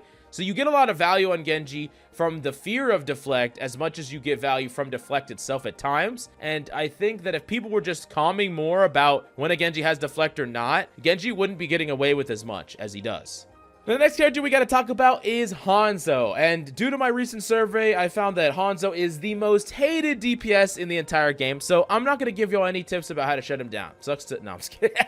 Okay, no, I'm just kidding. Hanzo can be a rather frustrating DPS to deal with because he can get information, he can, you know, poke from range, and sometimes he's just going to randomly get these instant spikes, headshots where he just kills people. But I'm going to give you a lot of the same advice on dealing with Hanzo as I gave with Ashe, right? Ashe has long effective range. Doesn't have the crazy spikes in value like Hanzo because she can't one-shot headshot, but still, you do not want to be peeking an Ashe for very long because they can kill you very quickly. And it really comes down to if Hanzo is playing like an off angle, left, right, whatever, you need to force him off that angle. And you don't need to do a lot to do it, right? One headshot from illari, a body shot from Ana, any DPS focusing him, you can get him off that angle. And you need to, because a Hanzo that can take these alternate angles, get easy lines of sights, easy spam lines of sights onto your team. And it's only a matter of time. If he's allowed to spam for a certain amount of time, he will get a kill. Now, Also, Hanzos will spam often main, and they'll play main, and they'll play their range, and they'll spam. And sometimes you're just gonna die to Hanzo. Like, sometimes a Hanzo log is gonna just hit right when you, like, peek around the corner, and you're just gonna die. Some amount of that is completely unavoidable. But this only happens a small percentage of the time relative to the Hanzo that gets to play the angles he wants to play in and focus from those angles, spam from those angles, and then typically get a kill. So you need to be playing really close to cover, of course, making sure that you're not fighting this Hanzo in his range. Like, Hanzo is not that strong when you're on top of him. At the very least, you kind of equalize the matchup a lot more instead of being really far away from him and, you know, just hoping and praying that he misses his shots. But I also will tell you that there's a type of movement specifically against Hanzo that makes you so hard to shoot, but no one uses the movement. So this is how the movement goes. Instead of doing left-right crouch spam, which you do on a lot of characters, you're not even going to really worry about crouching because it doesn't really matter against Hanzo nearly as much as other characters because of the larger projectile hit box compared to hit scan and the fact that good Hanzos will time the sway and the crouch spam. You're just going to die if you do that. What you really want to do is stagger stepping. So starting from one place, I want you to do an unpredictable right-left combo of movement for about a step each. So it would be like right, right, left, right, right, right, left, left, right, left, left, left, left, right, right. You see how it's like super random, right? You're kind of committing to this very random movement that makes you nearly impossible to predict. A Hanzo is going to have a really hard time from mid to long range hitting those shots at all. And if you're a hit scan that's comparable, you can oftentimes trade damage with that Hanzo, and you're going to be just fine. You're not going to die nearly as much. Of course, I would say you would rather just not fight a Hanzo at certain ranges, but it kind of depends on the effective range of your character. I mean, Ashe can two-shot a Hanzo in the same way that Hanzo might be able to one-shot an Ashe, but if you're incorporating good movement, you might be able to trade that damage a lot easier on the Hanzo depending on your skill. Another thing about Hanzo is you need to make sure that you are constantly contesting his high ground. Like, a lot of players just give up the high ground and allow Hanzo to take these really nasty angles. The one I think of the most is like King's Row, where the entire side on attack, like the first front side and then the back front side, that's all uncontested, and then a Hanzo just gets up there, can play in a really nasty angle that gives him high ground and cover, and just spamming towards the back of Hotel, which means that you can't do anything about him. I mean, you're just going to die to him. He doesn't even have to aim, and you're going to die. So you need to make sure that you are controlling these areas, you are contesting these areas, and then if Hanzo has them and you can't do anything about it, you need to reposition and back off and give space, because if you allow that Hanzo to maintain that angle, you're just going to die to him over time. You're just going to get whittled down and killed. The next up, we do got to talk about Junkrat, and Junkrat is some character that can sometimes feel super easy to deal with, and then other times just feel like an absolute freaking menace, because Junkrat has some crazy strong strengths that are very unique, but also some really exploitable weaknesses. So let's talk about it. So first off, Junkrat just gets to deny space. And when I talk about space, I'm talking about the areas of the map that you want to walk through, you know, control, do damage from, heal from. It's pretty much everywhere you want to take, right? It's land that you want to take. Junkrat can fill that land with damage. And sometimes just doing that enough is enough to get kills or will you down. And when I talk about vulnerabilities, right? Remember when I talk about how you want to make sure that your whole team is healthy for that Genji? Junkrat makes it so there's a ton of vulnerabilities in your comp where boom, someone's low, someone else is low, someone else is low. Everyone needs heals, everyone needs attention. Everyone's using their cooldowns to just keep themselves alive. He creates vulnerabilities. Now, sometimes the Junkrat does nothing because there's all these vulnerabilities that are being created, but no one else pressures on top of those vulnerabilities on their team. A Junkrat alone creating these vulnerabilities will often not be enough. There needs to be some sort of follow-up on those vulnerabilities, but sometimes, I mean, everyone knows a time where, you know, you're super low, everyone's super low because Junkrat spam. And if at that moment y'all get pushed by a tank, pushed by a DPS, y'all will all die. But the way to mitigate that value is by not messing around, not fucking around in the middle of space, okay? Don't just go from one place to the next slowly. You're going from one cover to the next. You're going from that cover to another cover. You're not going slow. And Junkrat punishes for this, but a lot of characters punish you for this. Like, if you just crossed open space really slowly against an Ashe, you'd probably die, right? But Junkrat can do it without actually seeing you. So it's the same thing, though. As long as you're whisking from one cover to the next fast, you're not going to get spammed as much in all these choke points that you're just kind of going through very, very slowly. Now, that's not all there is to Junkrat. If that was it, then he would be kind of easy to shut down. But he also has a large amount of burst. Like, Junkrat can one-shot, or with the combo, one-shot most squishies. And that means that a Junkrat that is, like, in any close corridor is very hard for you to press. He can actually be pretty dangerous on a flank as well. He can set up flank plays that are pretty silent as well. So there's a lot of other aspects to Junkrats that as they get better, it's hard to take a duel with him. And I would say that oftentimes you want to play outside of Junkrat's effective range. So, you know, in that mid-range section, whittling down the Junkrat and forcing him outside of his effective one-shot range, and then making sure that you're playing disciplined areas that are not going to be susceptible to his spam. So you're denying his one-shot capabilities,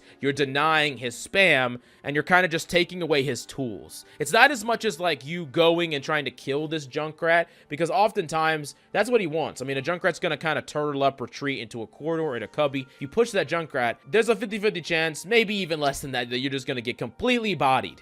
But a Junkrat actually kind of wants you to make those kind of plays. What he would rather not do is try to retake space himself. Like, he can deny space, but if he has to use his satchels to take open space, or if he has to fly out himself or walk out himself, you're already putting him in uncomfortable situations that he doesn't necessarily want to be. And as long as you're aware of that, you're also aware of the potential flank opportunities of Junkrat, and you're not caught lacking, I think you'll be just fine with Junk.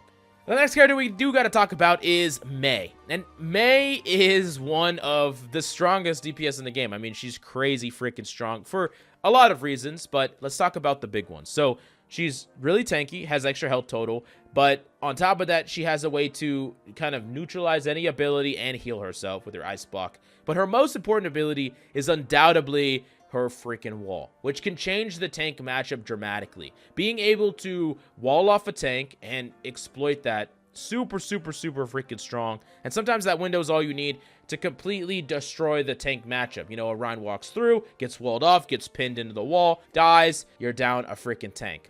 And wall can be used in a ton of creative ways to stop ultimates, abilities, trap DPS, isolate certain angles. There's a lot of ways to use it in really creative ways, and it's hard to deal with all of them. But let's talk about some of the easy ways to pressure this Mei and make it so she doesn't get away with as much as she normally does. So the first thing is a Mei will often be playing in the angle she wants to play to set up her wall, because she feels pretty confident in holding a space, right? Because of her high health total and her ice block, she's not at risk of getting burst down and dying. She's not really afraid. So the first thing that you need to do is, if a Mei is ever playing in open space, you need to pressure out ice block. Like, it's actually worth it. It's worth a ton of value to force it out. I see all the time when I'm coaching lower tier players, whether it's up against Kirkos or Mei, they're like, why do I even focus this person down? They're just gonna ice block. Why do I even focus this person down? They're just going to freaking teleport away.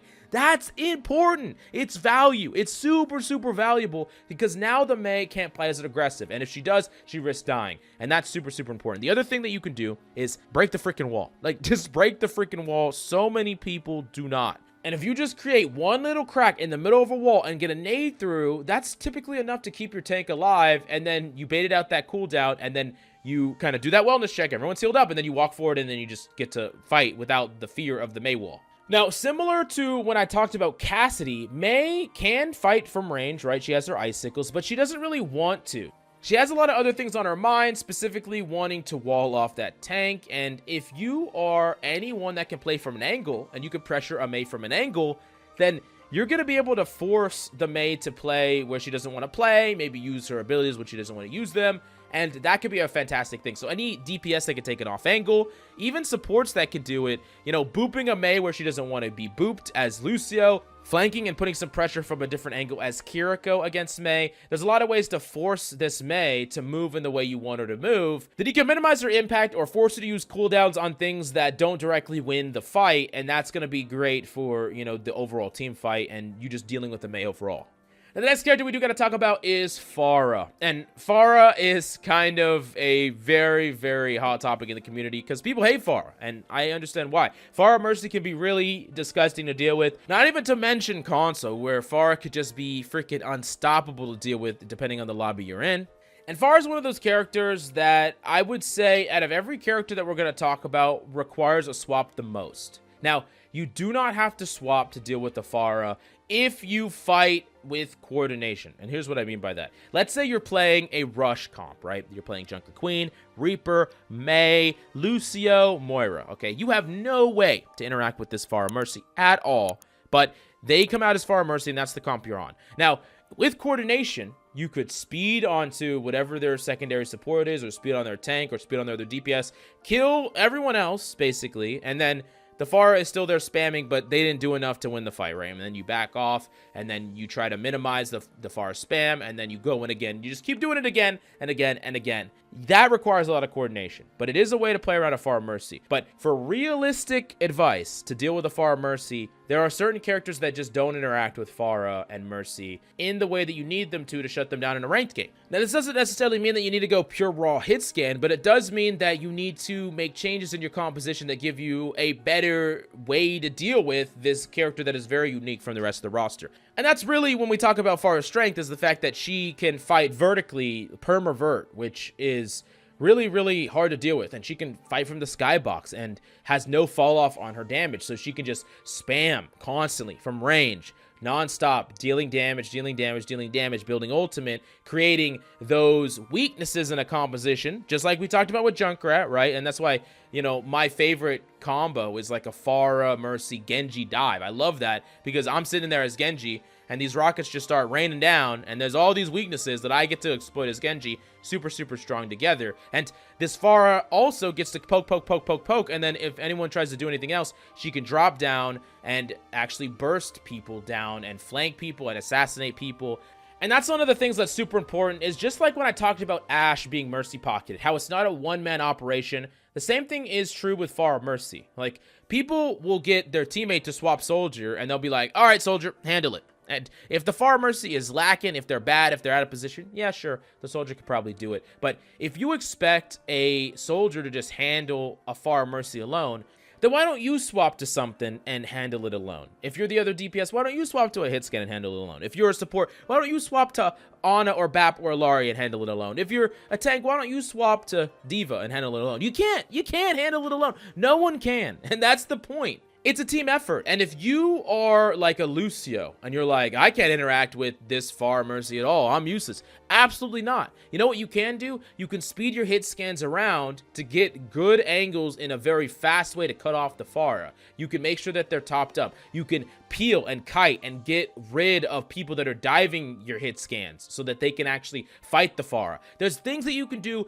no matter what your role is to help the tools that you have. You have to think of your whole comp as like, what tools do we have to deal with the Pharah? If I am not one of those tools, then I need to be helping one of those tools. I need to be, you know, increasing their odds, making it easier for them to deal with the Pharah, because if we can't deal with the Pharah, we lose, right? So it's super, super important that with Pharah Mercy in particular, it's all hands on deck. And sometimes you don't have anyone that can play something that is good against the Pharah, but it could be you. You could be the one that plays something. Like I said, there's something that's decent against Pharah from every single role.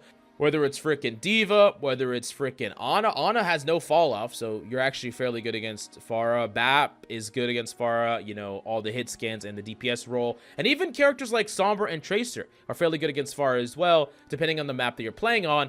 So everyone has ways to deal with this character, but it really just needs to be a group effort to deal with this character. Like, it just has to be. Otherwise, you're letting this Pharah just run rampant. At the very least, if you can't coordinate, just set up with one other person. Be their enabler or ask them to enable you. And that's all you can really do. The next up, we do got to talk about Reaper. And Reaper has fallen a little bit out of favor in the meta, but there are some games where Reapers just kind of take over. And people are always asking why. And it's kind of similar to the Echo example that I talked about, where Reaper really is super strong if he can set up properly. So let's talk about Reaper's strength. So Reaper has really, really high burst damage if he's close. And this is high burst damage to squishies and tanks alike. And he has lifesteal, meaning that if he's trading damage in a close range duel for a while, he's going to gain a lot of that health back and make him that much harder to kill. Plus, he's just beefy, and he can also get in and get out, and that a lot of characters can do that, but Reaper can as well, and that's another one of his strengths. But the weakness of Reaper comes down to primarily his effective range, right? He can't really fight anywhere from close. And if you're fighting from anywhere outside of like a meter on Reaper, you're fighting pretty much too far away. You shouldn't even be shooting your gun most of the time further than that. So on a lot of maps, there's a lot of space to cover in order to get to you. So it's really, how does Reaper get to where he wants to go? And there's several ways that Reaper does so. He's already holding space. You know, on defense, you have to push the objective. And he's hiding on the high ground behind a corner. And you're walking into his domain. And you're walking into his effective range.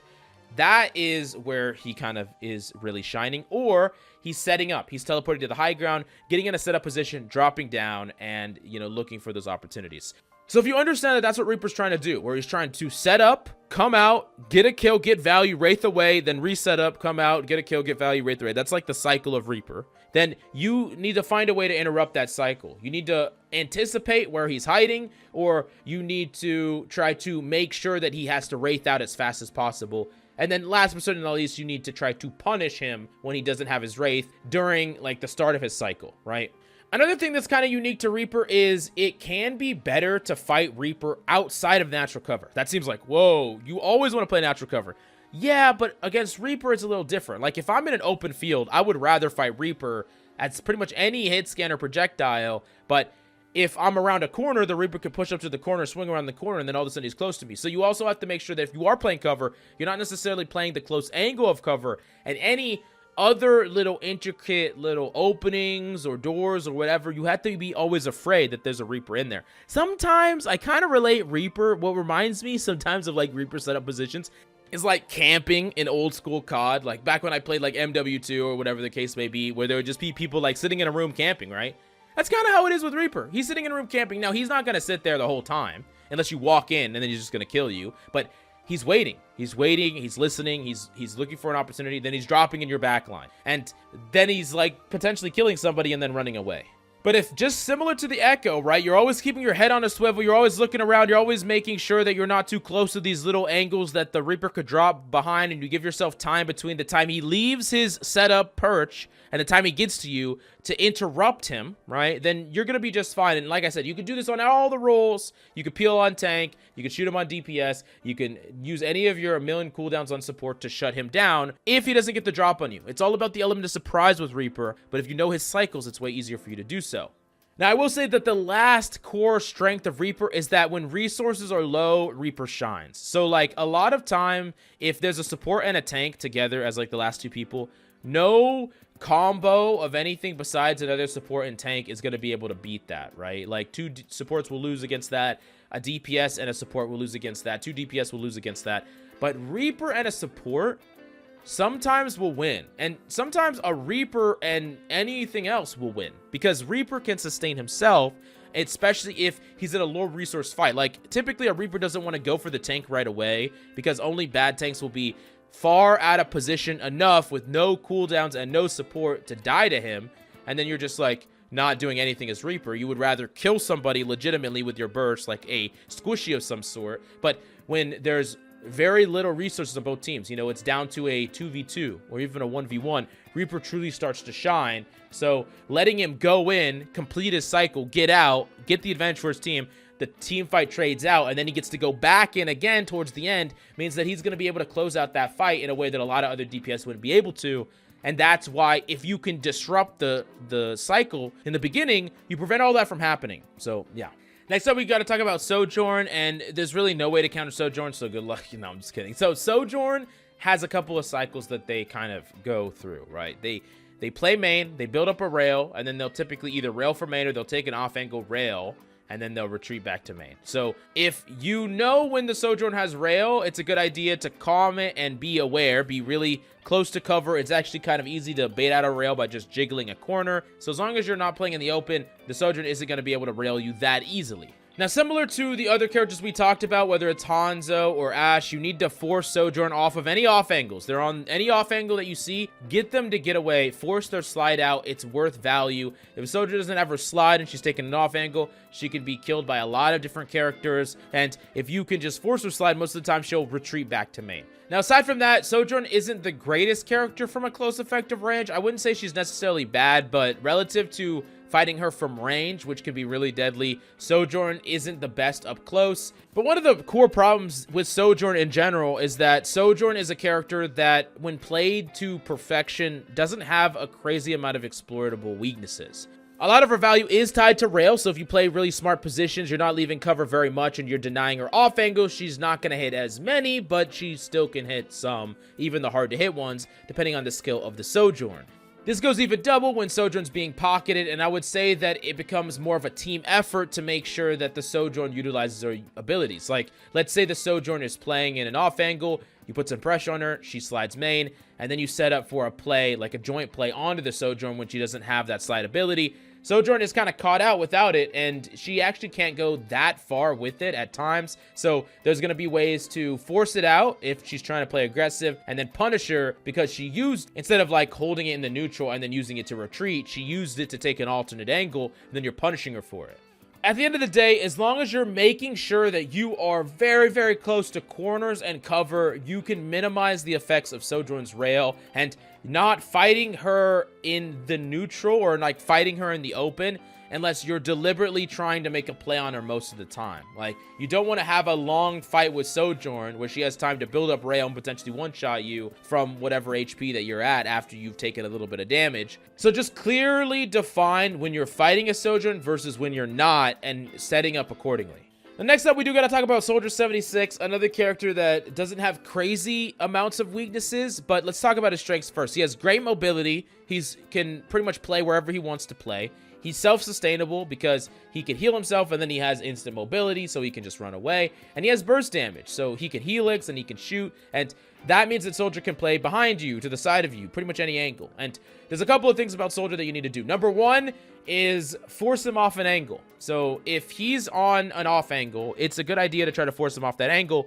And it's not always the easiest thing to do because he has that heal station, but the first thing is to bait out that heal station. So if a Soldier takes an off angle, gets shot once by an Ana, gets shot once by a Zen, gets shot once by anything, he's going to pop his heal station. Now, he either has to remain passive until he gets another heal station, or he's vulnerable to someone making a play on him. So even just doing a little bit of damage to him and forcing that cooldown out is a crazy amount of value against the Soldier. Now, if you can force the Soldier off these angles as someone that either has a good matchup against him or someone that's a tank, then he's not going to be as powerful. And it's a good idea that you deny high grounds and angles when you can, and always expect a Soldier to come around and find a new angle, and you're going to kind of get a feel for how a Soldier's going to play. Is he going to, hard flank and try to helix and run? Is he going to take an off angle? What is he going to do? And catching a Soldier during his transition is a great way to kill him for free. Now, as you're seeing with the Soldier example, and a lot of these similar characters like Sojourn, Soldier, Ashe, and, even Hanzo, it's all about what angles they are allowed to occupy. Like, all these characters are trying to get into an angle where they can be effective, and it's your job to deny them these angles where they can be effective. That's just as simple as it is, but you would be surprised how often a Soldier just gets to play a strong position on the high ground the entire game. No one shot him, no one contested him, no one denied him, and he just gets to win the game for free by just controlling a good angle, and no one did anything about it.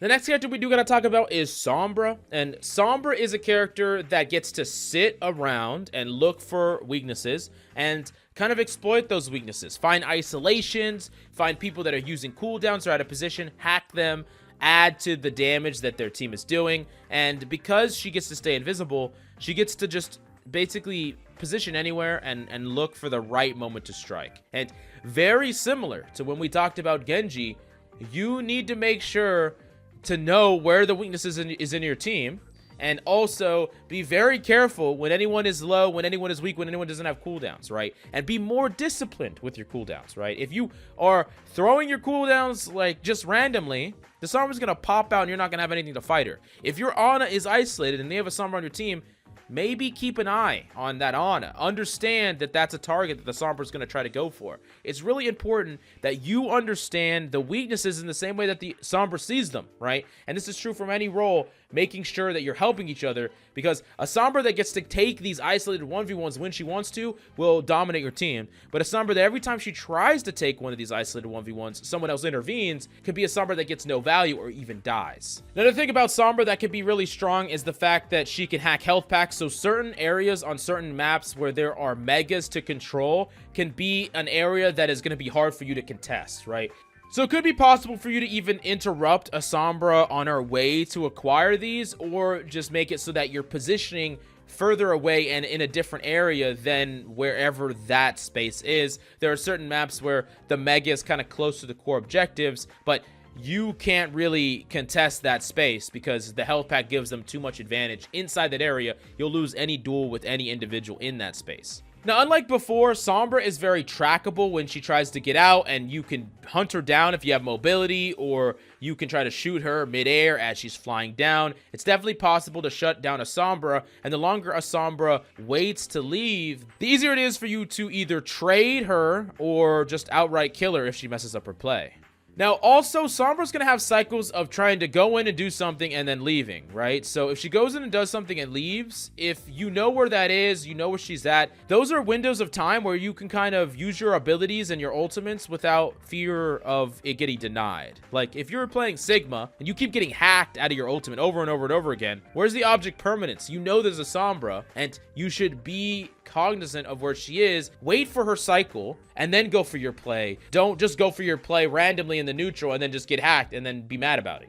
The next up on the list, we do got to talk about Symmetra. And there are really a lot of strengths to Symmetra. I mean, she has a lot of creativity with her teleport, making it so her team can retreat, come out of spawn faster, so she could be at the fight or at the certain like central area that people fight faster, her and her team. She can go on flanks with a lot of burst damage with herself, her turrets, or even someone else. She can also making it so she can deny space by putting her turrets around certain corners or certain overhangs or chokes so that people have a harder time pushing through that choke. So there's several different strengths to Symmetra, and really there's a couple of things that you can do to make it so that you don't fall victim to a lot of these strengths. So like, let's say she's trying to contain space or hold space. The first thing is, if you can take an angle and deal with the turrets, that's a great help for your team. And if you can't take an angle and deal with the turrets, trying to deal with the turrets as your team is pushing through it, just so that that effect, it doesn't slow as many people as possible for that long.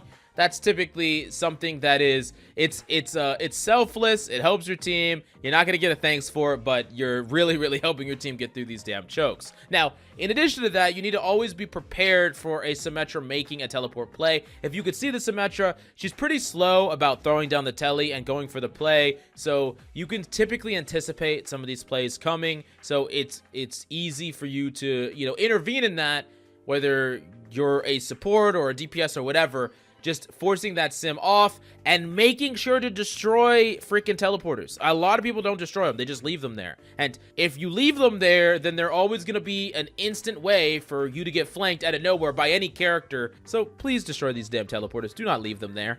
Lastly, Slim doesn't have a very far effective range. So if you take a far angle fighter from range, there's really not much she can do. And then you just either, if you're someone like Tracer or whatever, you just close in the gap when you can kill her, or you just fight her from range on any other character and just kind of poke her down from an uncomfortable angle where she has to either reposition or you just get to get the drop on her and kill her completely. Next on the list, we do got to talk about Torb, and Torb is another character that is fairly good at occupying space. He's also good at spamming a lot of damage down choke points.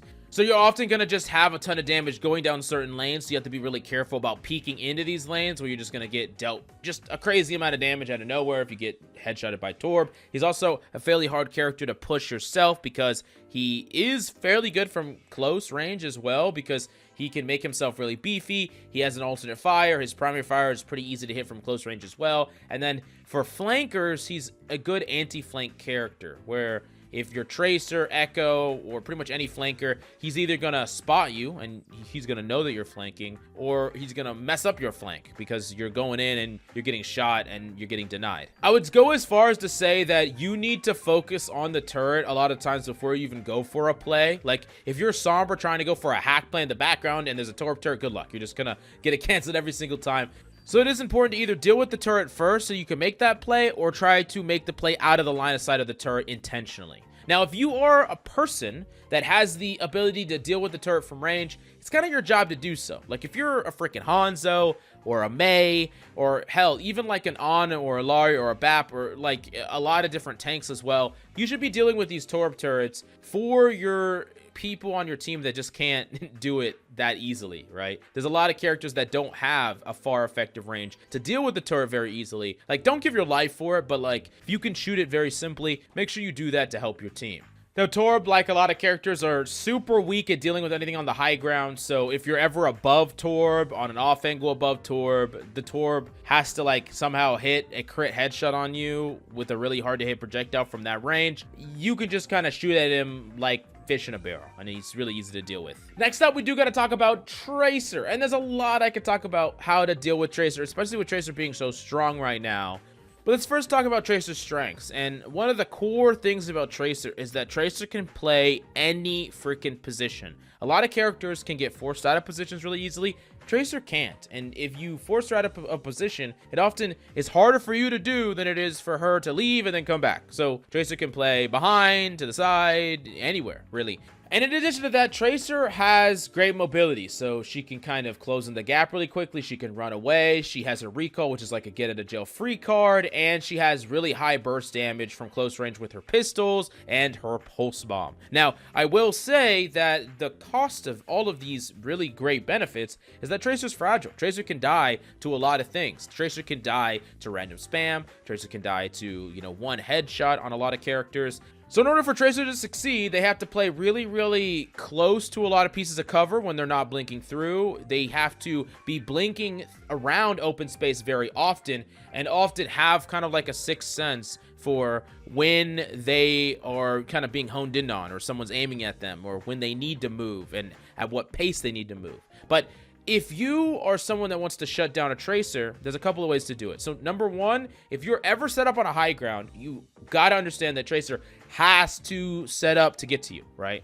We talked about setups with Echoes and Reapers and things like that. Tracer can't get to the high ground instantly like a character like Genji, so she's going to set up somewhere, and if you interrupt the setup, you can often force Tracer to back away. So if Tracer's setting up somewhere, you peek her, you shoot her, she recalls, she backs away. Now, you can basically be safe from the Tracer for a while, and if her team goes and dives or engages when she's not ready, she can't really follow up in the same way. Because similar to a lot of other characters, Tracer has these times when she can be really aggressive and times when she can't. She has all of her blinks and her recall, she can be aggressive. Doesn't have her recall, all of a sudden, she typically has to only be blinking defensively, because if she all-ins again and she gets shot, she just dies, she doesn't have a way to get out. That means if you can bait out recall as quick as possible, you can just not be afraid of Tracer for that time frame, right? You're less likely to get pushed by Tracer. Now, you still could, especially if you're low, but if you have full health, if you're realistically healthy, the Tracer's often going to play slow and back up and not just double blink to you and try to kill you, because they don't have a way to get out after they get the kill, or if the kill doesn't work out, they just can't get out safely. Because the difference between a bad Tracer and a good Tracer most of the time comes down to uptime. Like, how alive is that Tracer? Like, a good Tracer, like a great Tracer, will have super low amounts of deaths. If you're dead on Tracer, you just are super limited on the amount of things that you could perform, what you could do. And even games that you're losing, you should have relatively low deaths, but bad Tracers will be racking up those deaths over and over and over again, because they're engaging places that they shouldn't engage, too many angles all at once, they don't have their recall, they don't have their blinks, and they're dying for it. So even if you're not killing good Tracers, you can still minimize their uptime by forcing them out of situations more, by just doing a little bit of damage to a Tracer. And the thing about it that's so great is any character doing damage to a Tracer can oftentimes force abilities from that Tracer.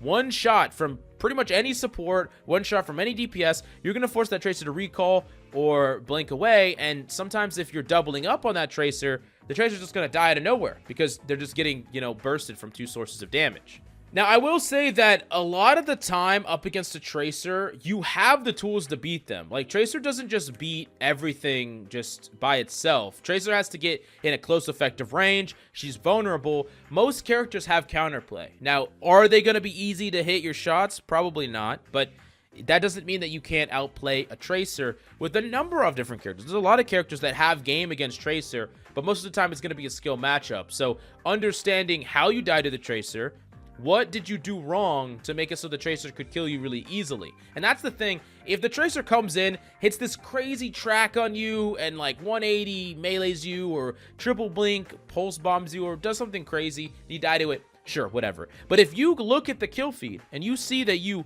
were just like standing still, or you like jumped when you shouldn't have, or you just did some really easy to track movement and you die to it, then you can't really blame the Tracer. You can only really blame yourself. So as a TLDR, make sure that you're putting in attention to the Tracer, even if you're not planning to kill her, just to force out her cooldowns and deny her uptime. Understand that there are cycles to Tracer, with positive and aggressive cycles depending on recall, and then also making sure that you're not dying in simple ways to the Tracer, and at the very least analyzing how you're dying in 1v1s and certain situations with the Tracer, so you can make it more difficult and you know exactly what you need to work on so that you won't die to the next Tracer. You're a little bit better, because like I said, a lot of the fights are skill matchups of various degrees where the Tracer could be either slightly favored or slightly not favored, but almost all of these situations you could overcome with skill in some way if the Tracer is fighting you in a legitimate 1v1.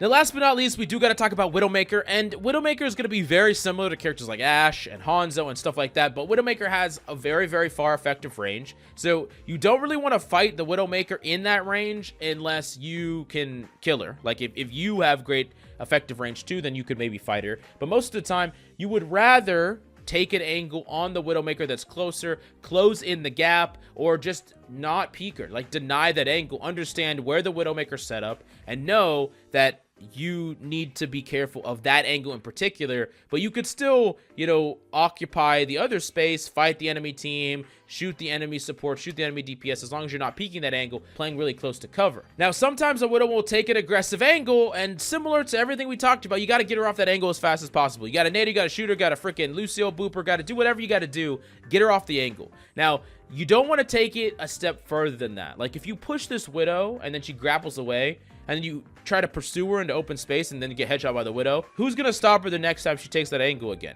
No one, and she's going to kill your team. Your goal is to get her off the angle, not necessarily go and kill her. If you can kill her, sure, she messes up her grapple. If she grapples somewhere close, then by all means try. But it's not your job to get her off the angle and kill her. It's just your job to get her off the angle. And oftentimes, players will mess up by going for too much and then messing up that play, and then all of a sudden, everything kind of falls through. They die, the Widow takes an aggressive angle, kills someone else, and then you lose the whole team fight, when all you had to do was just deny that angle and stay alive, and then you can deny it again if you need to. No harm, no foul. Now, last but certainly not least, we do gotta talk about the supporting role. We're going to break down the strengths and weaknesses of every single character and talk about ways that you can abuse or punish these characters or not allow them to use their strongest strength to dominate your lobbies.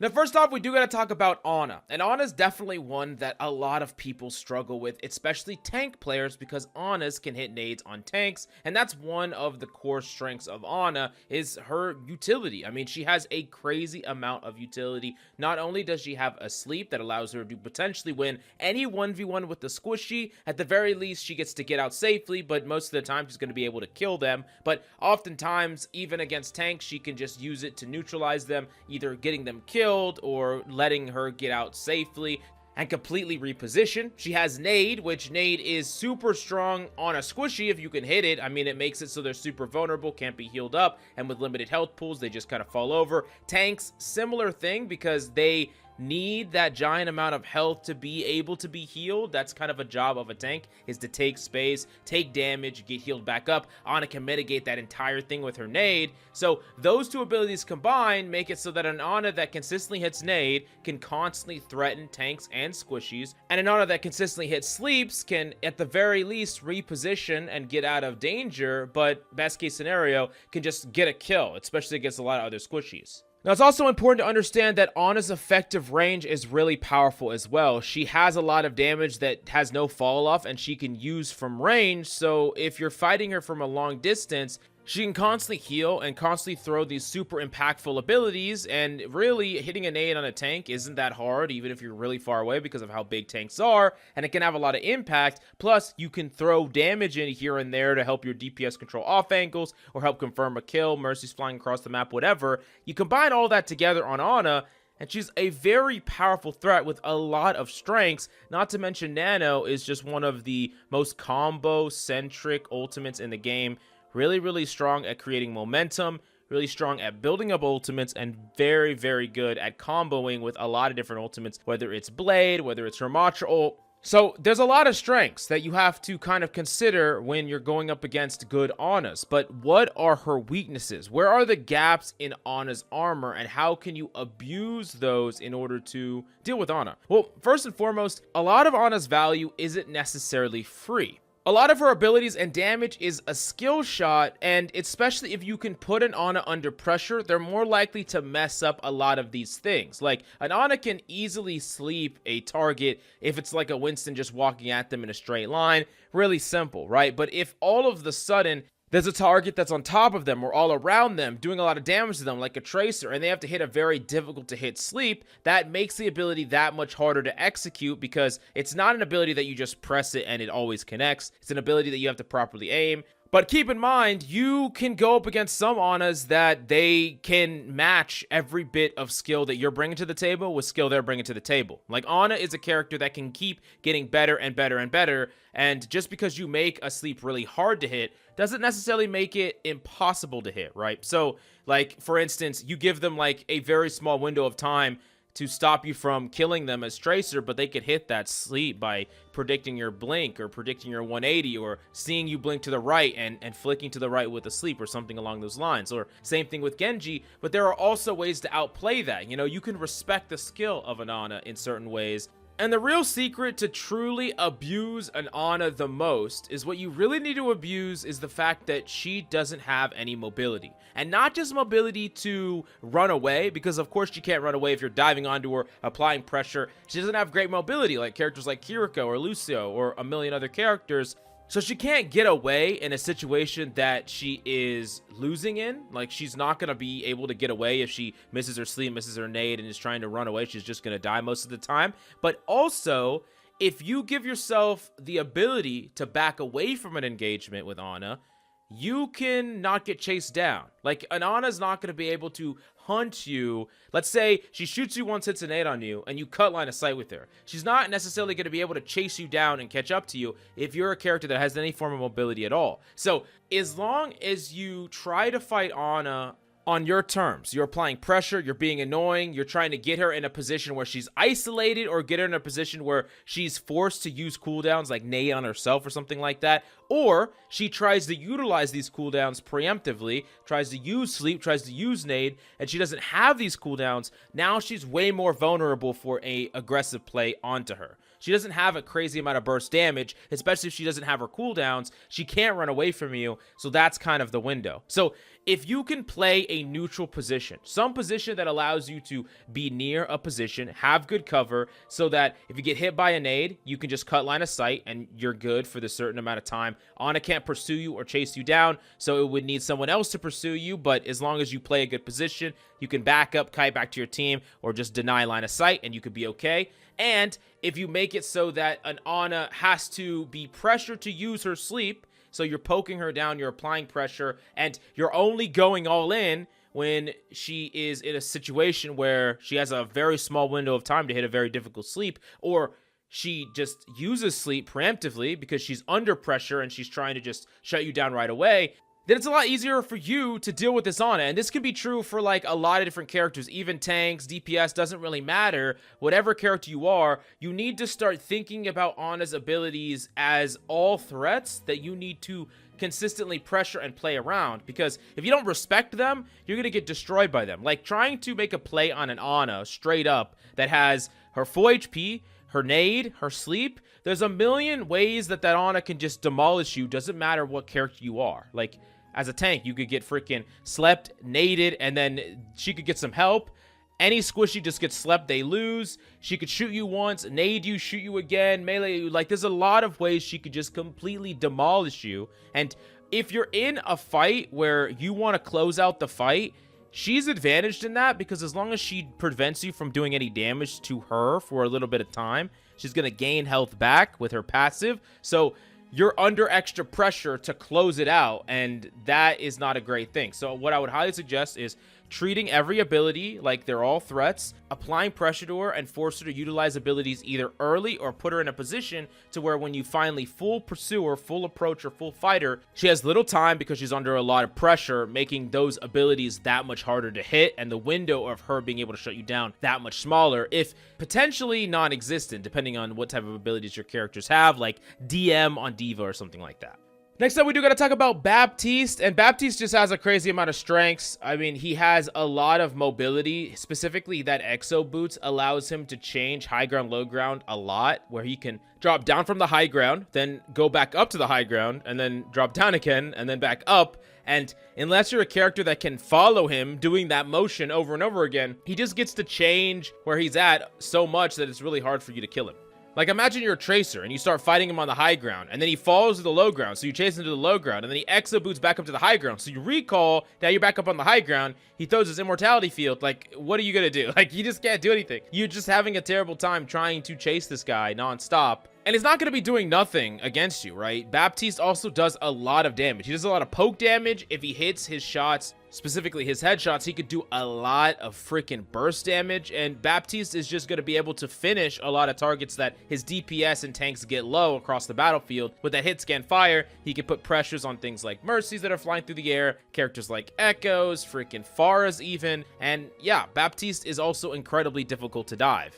Now, similar to when I talked about Ana, and you're going to see this as a common theme with a lot of supports, is that their utility is so powerful, you have to treat it with a certain level of respect, meaning that how you play the matchup is way different if they have a certain cooldown versus if they don't have it. And for Baptiste, it's Immortality Field. That specific utility means that any 1v1 you try to take with Baptiste, as especially a squishy, but sometimes even a tank, is just going to be pointless, right? Like, Immortality Field is an ability that's incredibly hard to deal with as a single person, and it's also incredibly hard to deal with in the moment. And what I mean by that is because of its power, it's given a incredible long cooldown, right? But if you're just going after the Baptiste first and he's just throwing it down, in that engagement, you might overextend.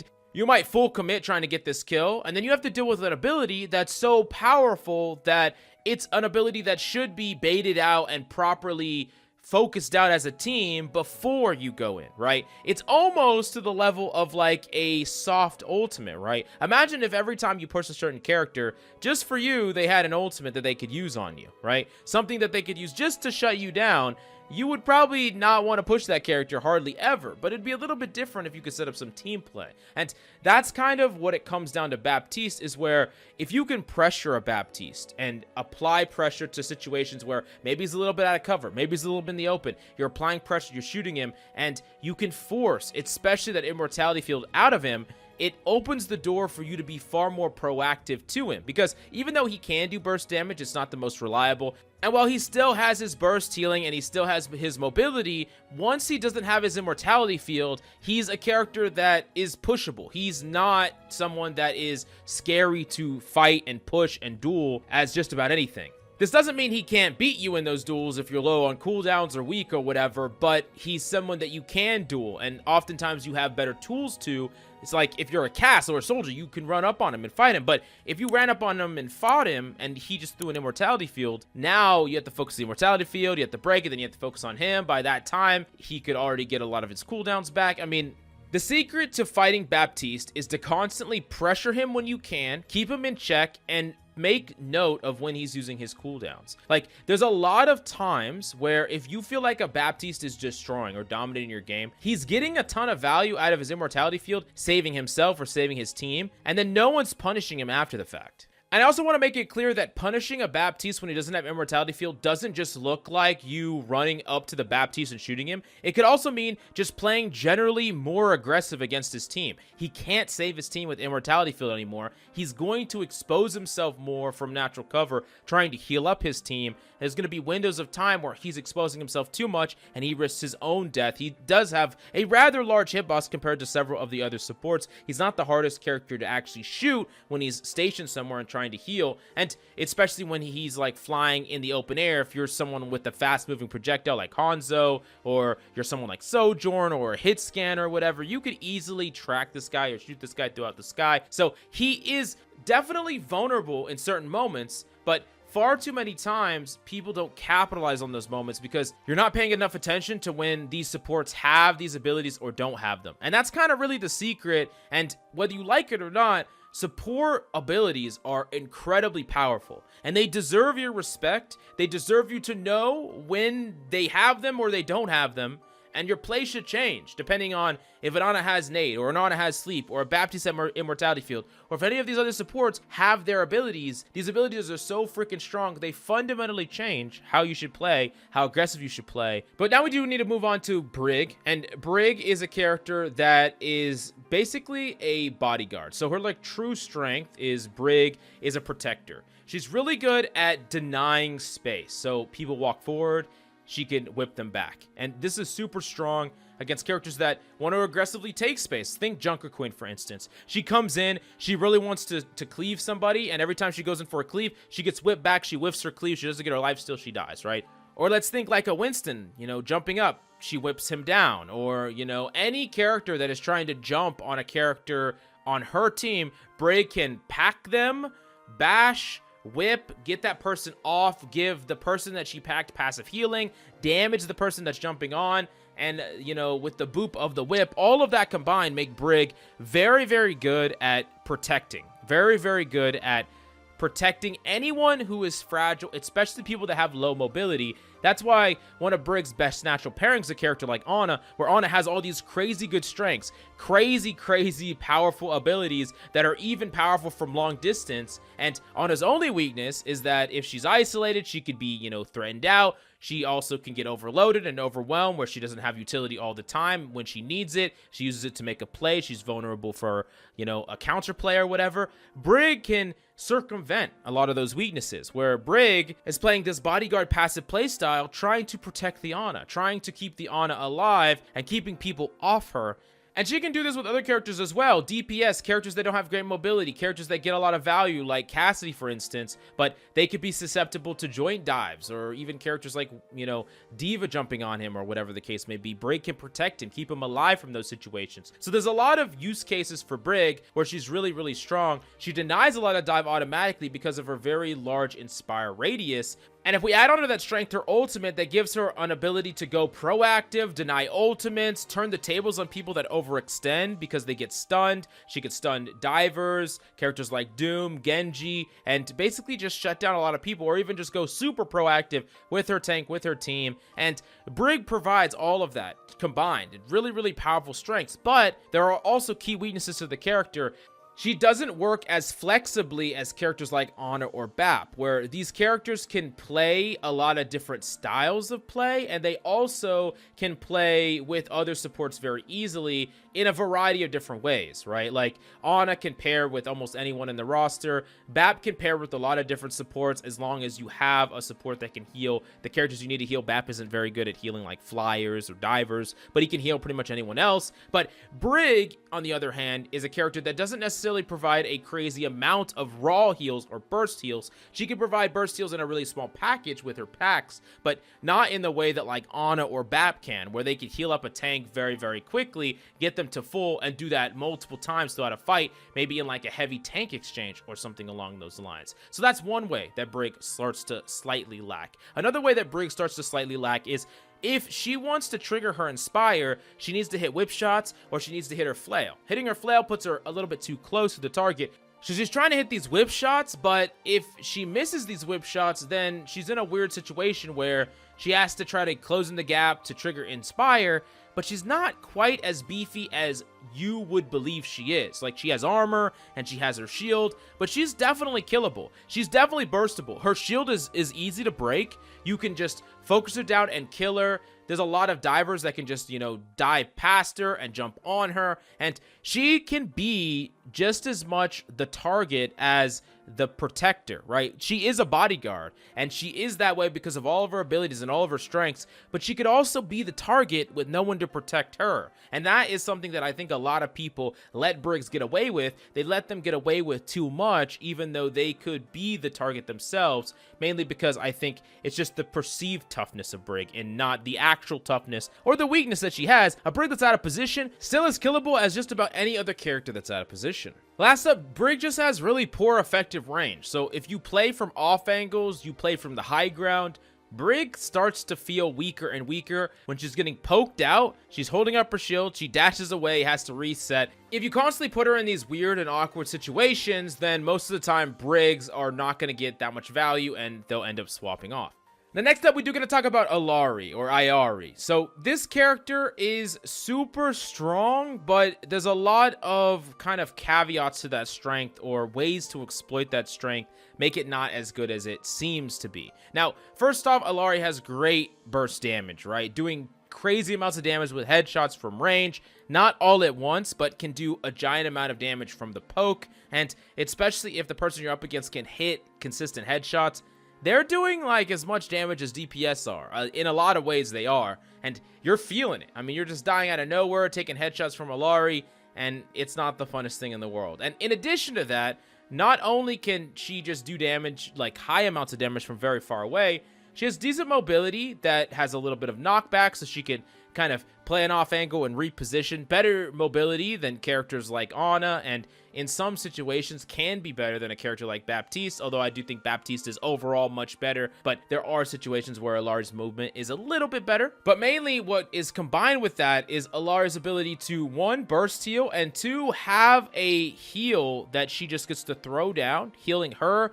healing other people. And this is another layer of utility that is hard to deal with as you're fighting Illari, because maybe on a DPS, you might be slightly favored in like a true normal duel with just your primary fire up against Illari. Unless Illari is a freaking god hitting multiple headshots in a row, you're playing good cover, you can like, you know, de-peek and fight her in a more positionally sound way. But if you're up against an Illari that has her healing pylon, all of a sudden, it feels impossible to beat her in a duel. It feels impossible in a similar way that it felt impossible to beat Baptiste in a duel if he has Immortality Field. And that's just because of the pylon. The pylon is an ability that if it's used for everybody, to help everybody, to heal everybody, it's strong, but it doesn't feel as overpowered as when you're fighting Illari in a 1v1 and she's getting enabled by it. And sometimes it's in an angle that you can't do anything about, and like you're fighting her, you can't see the pylon, you can't destroy the pylon, and you can't kill her because you can't do enough damage fast enough to shut her down, and she's shooting at you as well.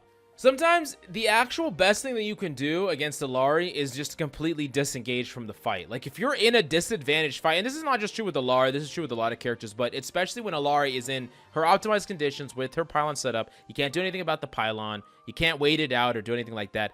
You just need to, you know, disengage. Like force a reposition of Illari to fight you somewhere else because you don't want to fight her there. You don't want to play in her line of sight. And ideally, if you're fighting Illari, you would want to take a closer effective range fight. I mean, that could be different depending on what character you are. If you're playing a really long distance character, then sure, you could take a far distance fight with her. But most of the time, you're going to want to close in that gap, fight her from closer ranges where she's not going to be as effective as before.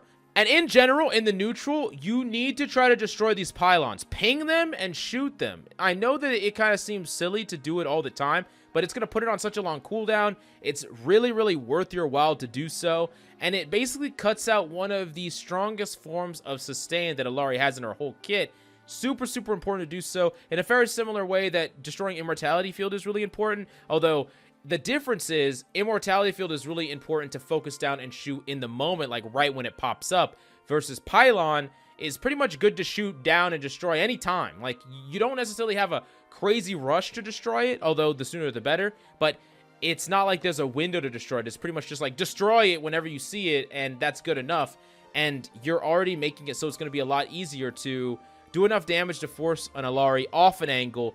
Because similar to the way that you contest DPS in the DPS section I talked about, you can't let Illari set up in a good angle and just stay there for too long if you could do something about it. Like, of course, if you set up in that perfect angle, you don't have any help, and you're going to lose the fight against her because she has her healing pylon, then by all means, don't keep fighting it. But if you have a way to shut her down, force her off that angle, then that's a great thing. And most of the time, if you can focus those healing pylons down, take away her form of sustain from these angles, put a little bit of damage into her, get her to leave the angles, it's going to make it a lot easier for your team to sustain. The last thing that you want is, you know, your DPS or your supports or even your tank to keep taking pot shots in the back of the head by illari from distance, perched up at an angle, in a very similar way that if there was like a Hanzo there or an Ashe there or whatever the case may be. Not always the easiest to uproot illari because of her auto healing. That's one of the things that makes her really, really strong. But you could either close in the gap, fight her from close distance, or, you know, try to reposition in a way where she has to reposition to get a better angle,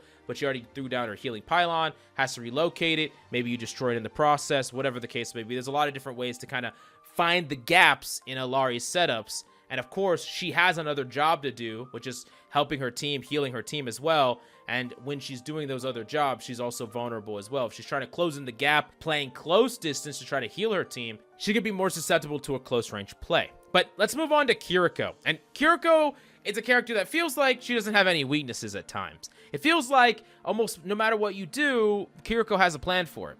And while there is some truth to that, there are huge weaknesses to Kirko. But let's first break down what all of her strengths are and why they are so difficult to deal with at times. Well, Kirko has great mobility. A wall climb, which is already great mobility, combined with a teleport to any ally at any time. She can teleport to them as long as she's within her range. And this means that she can get in or get out at any moment and also intervene in a duel. If one of her teammates is fighting a duel that they're losing, she could pop in and make it a 2v1. Or if she's losing a duel, she could pop out and just completely leave. Her Suzu makes herself or her teammates immortal for a small period of time, but if it's cleansing any effect like anti-nade or dynamite or venom mine, it's going to do some extra burst healing. And that's another thing that she can use in conjunction with her teleport to let her stay or overstay in a lot of duels where she's taking a 1v1, fighting, starts to lose, Suzu's herself, fights, starts to lose, teleports out. And then there was really not that much penalty for her to just walk back up in, go for the duel again, and eventually she's going to win. It's like fishing, where you're fishing for a positive engagement, and if you get it, then you're good and you just get free value, and if you don't get it, you leave. It's kind of like that kid when you were in, kindergarten, where every time you started to beat them, they said they didn't want to play anymore, and they ran away, and you're like, what the fuck? Now, we add to those things, first off, her ultimate, which is a very, very strong momentum-based ultimate that really kicks off a fight, creates a ton of team fight wins, also can help her team build ultimates as well. Super, super powerful, super, super strong, especially if the Kirko uses it proactively, doesn't wait too long to use it, doesn't allow her teammates to start to die before she uses it. And then the last part of this is her primary fire, which is super potentially powerful, but also potentially weak. And what I mean by that is it has a really high burst damage, even from range, but only if you're hitting headshots. And headshots aren't the easiest thing in the world to hit, but once you can hit them, then all of a sudden you have a very lethal high burst damage weapon that you could utilize. Now, with all that said, where are the vulnerabilities to Kirko? Where are the windows that you could punish her, and how do you shut down a Kirko? Well, the first thing that you need to understand is that Kirkos don't generally have a very positive win rate in most ranks of play. And this is due to a lot of factors, the lack of mechanical skill and a lot of Kirkos where they can't hit their kunais enough, or the fact that they mistime a lot of their abilities, they don't get out when they should, they get killed before they Suzu or before they teleport out, they don't use their ultimate soon enough. But these are all mistakes that the person's making, and as you climb, as you go up against better people, they're not going to be making these mistakes as much, and then you're just going to be dealt with this character that feels very, very difficult to deal with. So from there, how do you deal with Kirko? Well, something that you need to start thinking more of, especially as you start to climb and get better at the game, is that the game is not a 1v1, it's a 5v5. And I know I talk about a lot of these counters in the form of a 1v1, but when we talk about Kirko, it's hard to, because she's such a team-reliant character in the fact that she needs to be playing adjacent from her team to utilize her teleport to its fullest potential. She needs her team to be alive in order to utilize her ultimate to its fullest potential. And, of course, she gets the most value from her Suzu when she's using it, especially on her tank, to bail them out and keep them alive.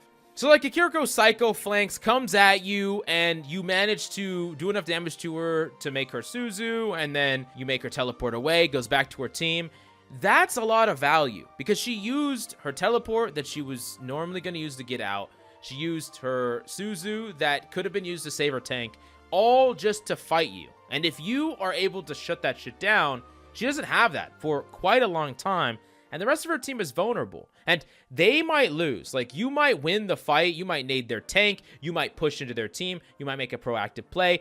Her DPS might be weak. Her support might be caught on fire or naded or whatever the case may be. And she can't save these people because she went for that proactive play that didn't work out. And that's kind of the trick, is when Kirko goes for these proactive plays, they're not free, even if they feel that way. I know it can feel really frustrating as a support or tank or DPS when Kirkos just jump in, go for these aggressive plays with what feels like no risk, where if they fuck it up, they just get to leave, right? But there's like a timer on this Kirko, where if a Kirko goes for these plays and they fail, they don't work out, then you wasted that Kirko's time. You costed that Kirko, and that is value. And it's a lot of value because her cooldowns are on a much longer cycle, most likely, than your cooldown. So especially if you could force her to leave without using any of your cooldowns, which is actually not that hard to do. I mean, Kirko's, once they take a little bit of damage, they're afraid of getting one shot, so they use Suzu pretty liberally.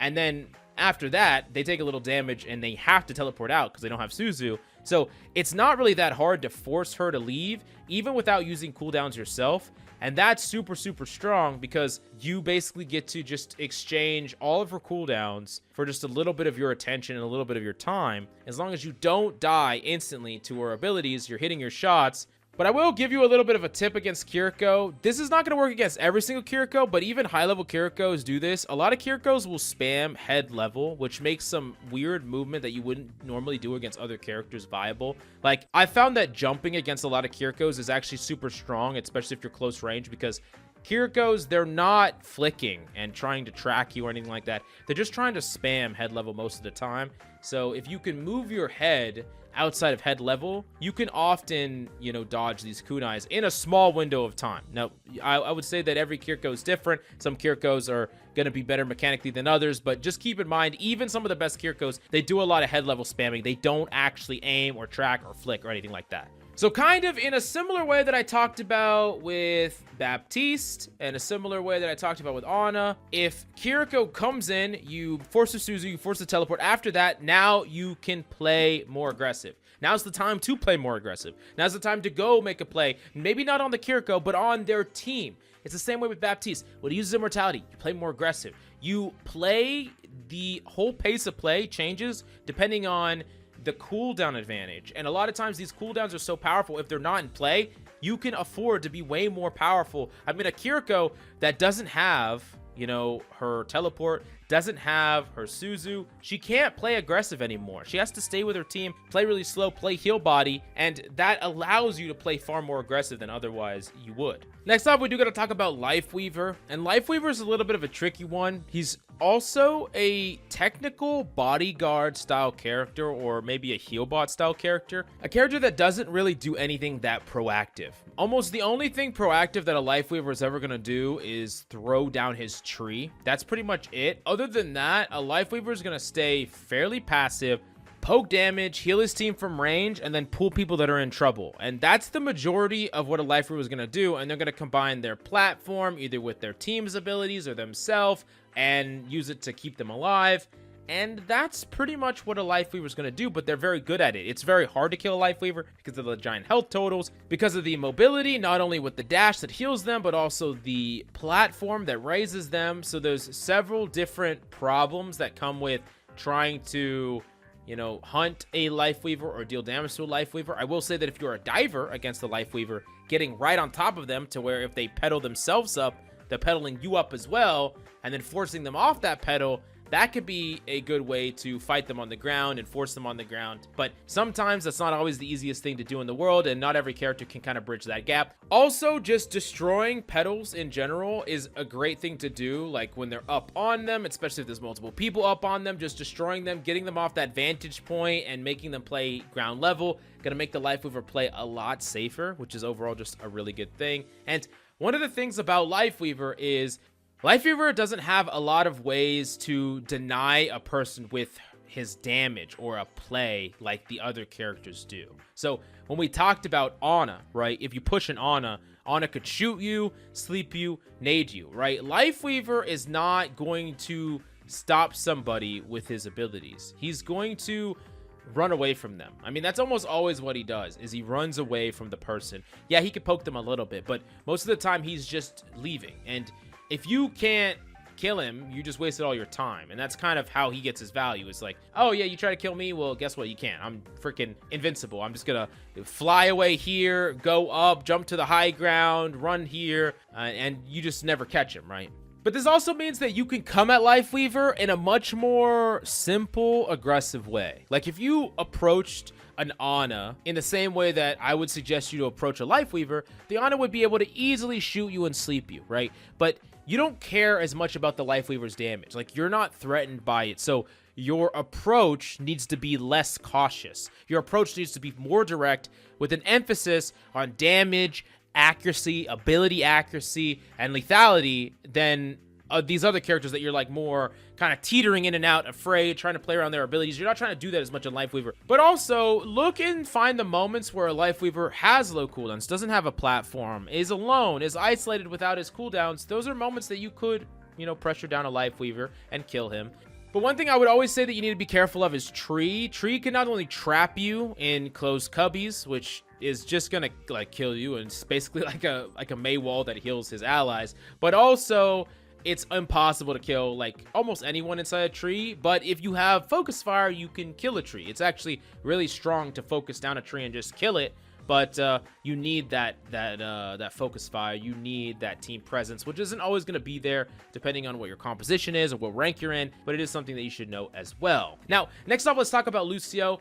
And I would say that there are several core strengths to Lucio that can make a good Lucio problematic to deal with. Number one is he's actually really good at dueling. Like he can beat a lot of players in the duel, especially if you try to commit to a 1v1 with him, because he gets to heal himself. He gets to trigger, you know, his passive heal. He has great mobility. He is pretty tricky to deal with. He's hard to burst down. He's hard to kill. He's hard to beat in a 1v1. Now, he's not necessarily going to be able to just randomly kill you, like assassinate you like a tracer. But if you try to kill him or overcommit into him alone, he can turn the tables on you and just smoke your ass. In addition to that, on every map, you need to be afraid of his boops. He can boop people off, and sometimes even not booping people off, but just booping people away is strong enough. It's kind of similar to what we talked about with Brig with the whip shot, where like a junker queen walks in, she keeps booped away, and then, you know, she just kind of doesn't get her heal, doesn't get the playoff, and then either dies or just wastes all of her time and is ineffective because of Lucio peel. And that's what Lucio is really also very good at.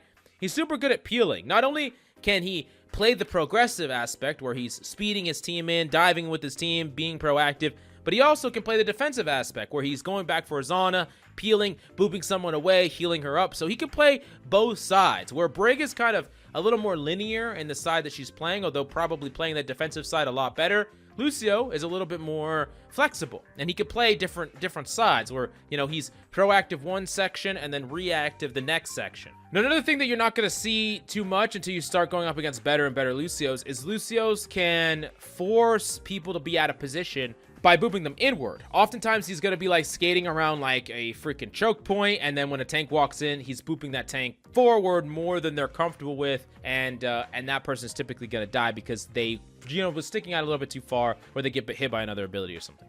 Now, outside of these things, these are a lot of different strengths. Of course, they are not free strengths. Like the Lucio needs to be really good to access a lot of these strengths, and also a certain amount of team synergy is needed for some of these strengths, which means that not every team is going to be able to utilize Lucio the best or to his strongest strength. But what can you do as an individual to shut down Lucios? Well, the first thing is don't let him get away with anything sloppy, like sloppy movement, playing in the open. There's a lot of Lucios that get away with murder in the open because people are either missing their shots or no one's focusing him down. A simple ping, calm, and focus on a Lucio that is literally in the open, you know, skating on a wall in front of you, going super slow is, you know, not hard to hit, not hard to shoot, not hard to hit an ability with. Just shut that Lucio down. The other thing that I would say is you should have a plan for beat almost always when the Lucio has it. And I see very few players ever have a plan for beat, but there is legitimate ways to, you know, just intentionally shut down beat or minimize its impact. If a beat comes out, you can back up, play slow, let it wear out, you know, retreat, give space, and then fight afterwards. You don't have to keep the fight going when beat's going on. You could, you know, try to deal with beat in a more proactive way, right? You're like, hey, let's take a dry fight. Let's apply pressure on the Lucio, put him in a situation where he feels like he needs to beat. And, you know, if he doesn't, and then he could potentially die, and then we could, you know, go full force. Lucio dies, doesn't beat. All right, let's use all of our ultimates, whatever. Or if that Lucio does beat, boom, we baited it out. Easy clap. We can walk in. We can use all of our ultimates.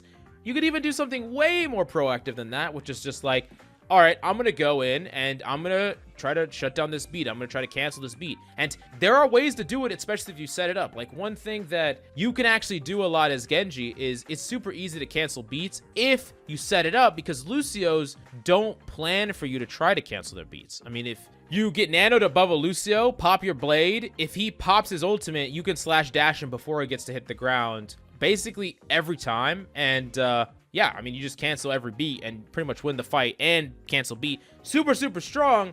But no one even tries for these things anymore. I feel like a lot of players just don't even try to shut it down and just kind of deal with it as it comes. And they're always reactive to it. When if you can just track this one super powerful ultimate and come up with a plan, even if the plan doesn't work, just try for a plan and try again for it and do something else. Try to shut it down, because if you get that shutdown, you're minimizing a huge part of the reason why people play Lucio, because he has one of the best ultimates in the game.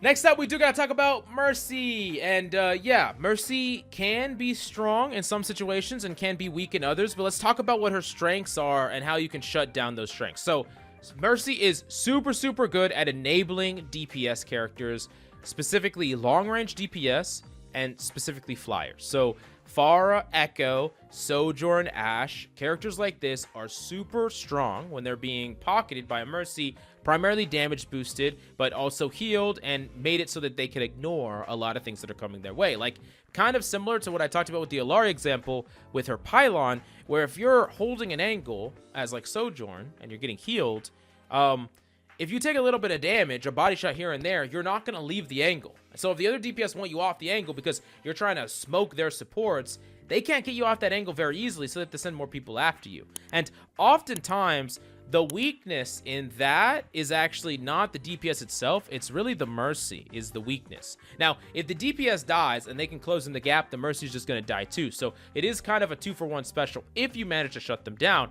But also, if you're playing divers, you could put some pressure on the Mercy, or hit scans, you could put some pressure on the Mercy as she's flying through the air and, you know, just force this Mercy to relocate, and as she's moving through the air, you could potentially kill her. Now, when I talk about closing in the gap, one of the most powerful aspects of Mercy is the fact that she can res, and that's why having a long distance fight with Mercy is very difficult at times, because even if you hit a really hard to hit shot, like let's say you're dueling a Sojourn as Cass, you hit 2 headshots in a row, which is not easy to do, you can't do it very often, you kill, you can't close in the gap, the Mercy is going to res, and then, you know, you're back to fighting the Sojourn, and you have to hit some really hard hit shots again in order to win the duel, which is never a fun thing to be in. And on some maps, you can't help this. Like, on some maps, you have to kind of play this game. It's better if you play characters that fight that better, you know, characters like Hanzo and Widow and Sojourns yourself. But if you can choose to, playing characters that close in the gap, fight from closer ranges, you know, make it so that reses are a lot harder to pull off,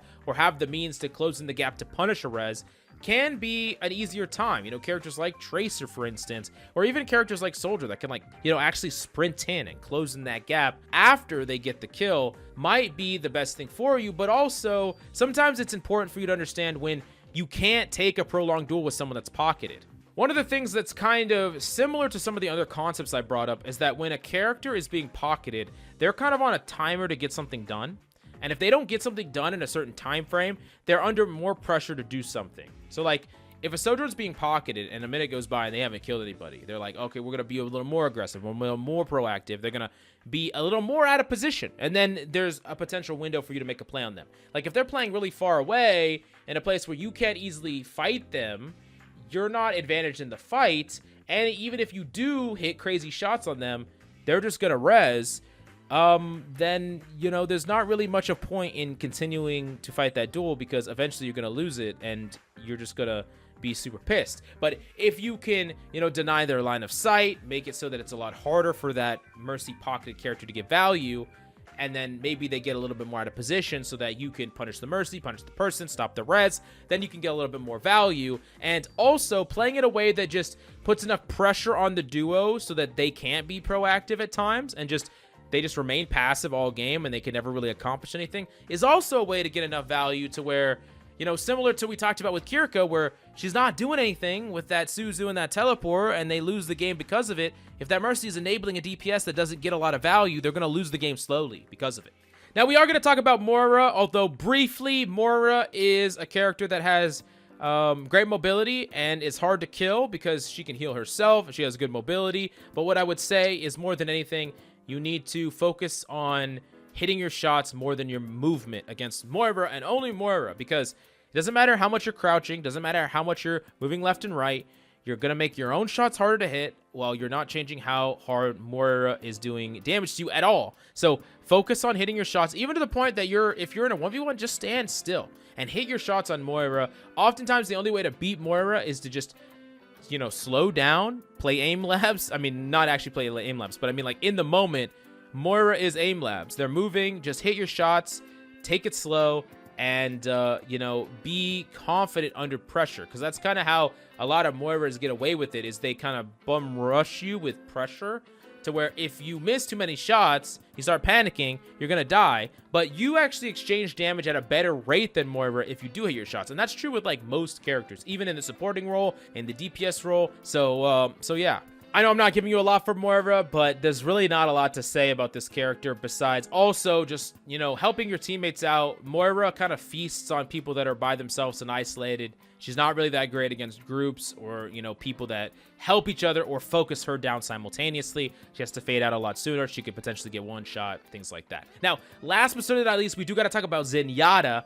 And Zenyatta has no weaknesses, so that's the video. No, I'm just kidding. Zenyatta is potentially very strong, but he is a bit of a glass cannon. Even with his extra health total, which definitely helps him stay alive a bit more, he still is a rather easy hitbox to shoot. He is still someone that's pretty susceptible to being dove on, but at the same time, Zenyatta has a crazy high output of damage. He's going to often be, you know, volleying corners, so if you're playing really positionally well, you could die to little peeks by Zenyatta and little volleys that are, you know, he's volleying around certain corners and certain places that you're peeking from. And he also can just, like, straight up 1v1 a lot of characters at, like, mid to close range. Now, of course, if you ever get discorded by Zen, you oftentimes want to de-peek the Zen until the discord's off you before you peek out and try to go for any plays or do anything. Not only can he see where you are, but he's also just going to be spamming and doing extra damage, and you don't just want to take a random amount of damage and just die out of nowhere. So it's a good idea that he's forced to reposition that or it fades off of you. But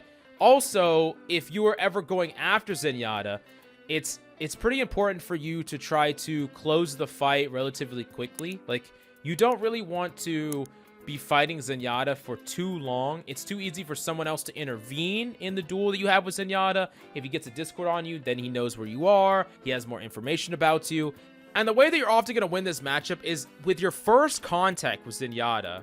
You need to try to do a good amount of damage, like a good chunk of damage to him, or else you just disengage and you just fight him again later. Like, if I'm playing Tracer or something and I, you know, try to commit to a Zen and, you know, my first blink sucks and I do almost no damage, I might just leave. I'm just like, you know, someone could peel here. The Zenyatta is still pretty full. I don't have a lot of cooldowns to work with anymore. You know, I'm just going to use these 2 blinks. I'm going to blink away and try to go for someone else. And the reason I do this is because Zenyatta is not a character that you can afford to just treat as an easy kill when he can easily turn the tables on you. And really good Zenyatas will rack up the kills and be harder to deal with than some DPS are. Like, and combine that with the fact that Zenyatta doesn't make any sound. Zenyatas that, you know, off angle or take these tiny little flanks can just make these incredibly impactful plays that are really, really hard to play around. So, you know, you combine those things together, Zenyatta should be a character that is focused down as a team, is overwhelmed, or when you make a play on him, you want the start of the play, you know, the first 2, 3, 4 seconds of that play to be good. Like, you want to, if you're going to fight a Zen, it doesn't matter what character you are, I want to hit a really sizable helix, or I want to hit him, you know, once or twice in the body as cast before I roll in. I don't want to commit to a duel against a Zen that has relatively open HP, because especially if he's by a piece of cover, he's going to go to the left and right of the cover. He's going to charge a volley. He's going to get chances to, you know, volley the corner and do a ton of damage, kick you back. Like, there's just a lot of ways that Zenyatta can win that 1v1, and I think you need to give him respect if you don't want to get destroyed by him. But as a tank, a lot of this is about, you know, respecting the Discord, making sure that you're not pushing in and just dying to the Discord for free. And I think you're going to be just fine around Zenyatta.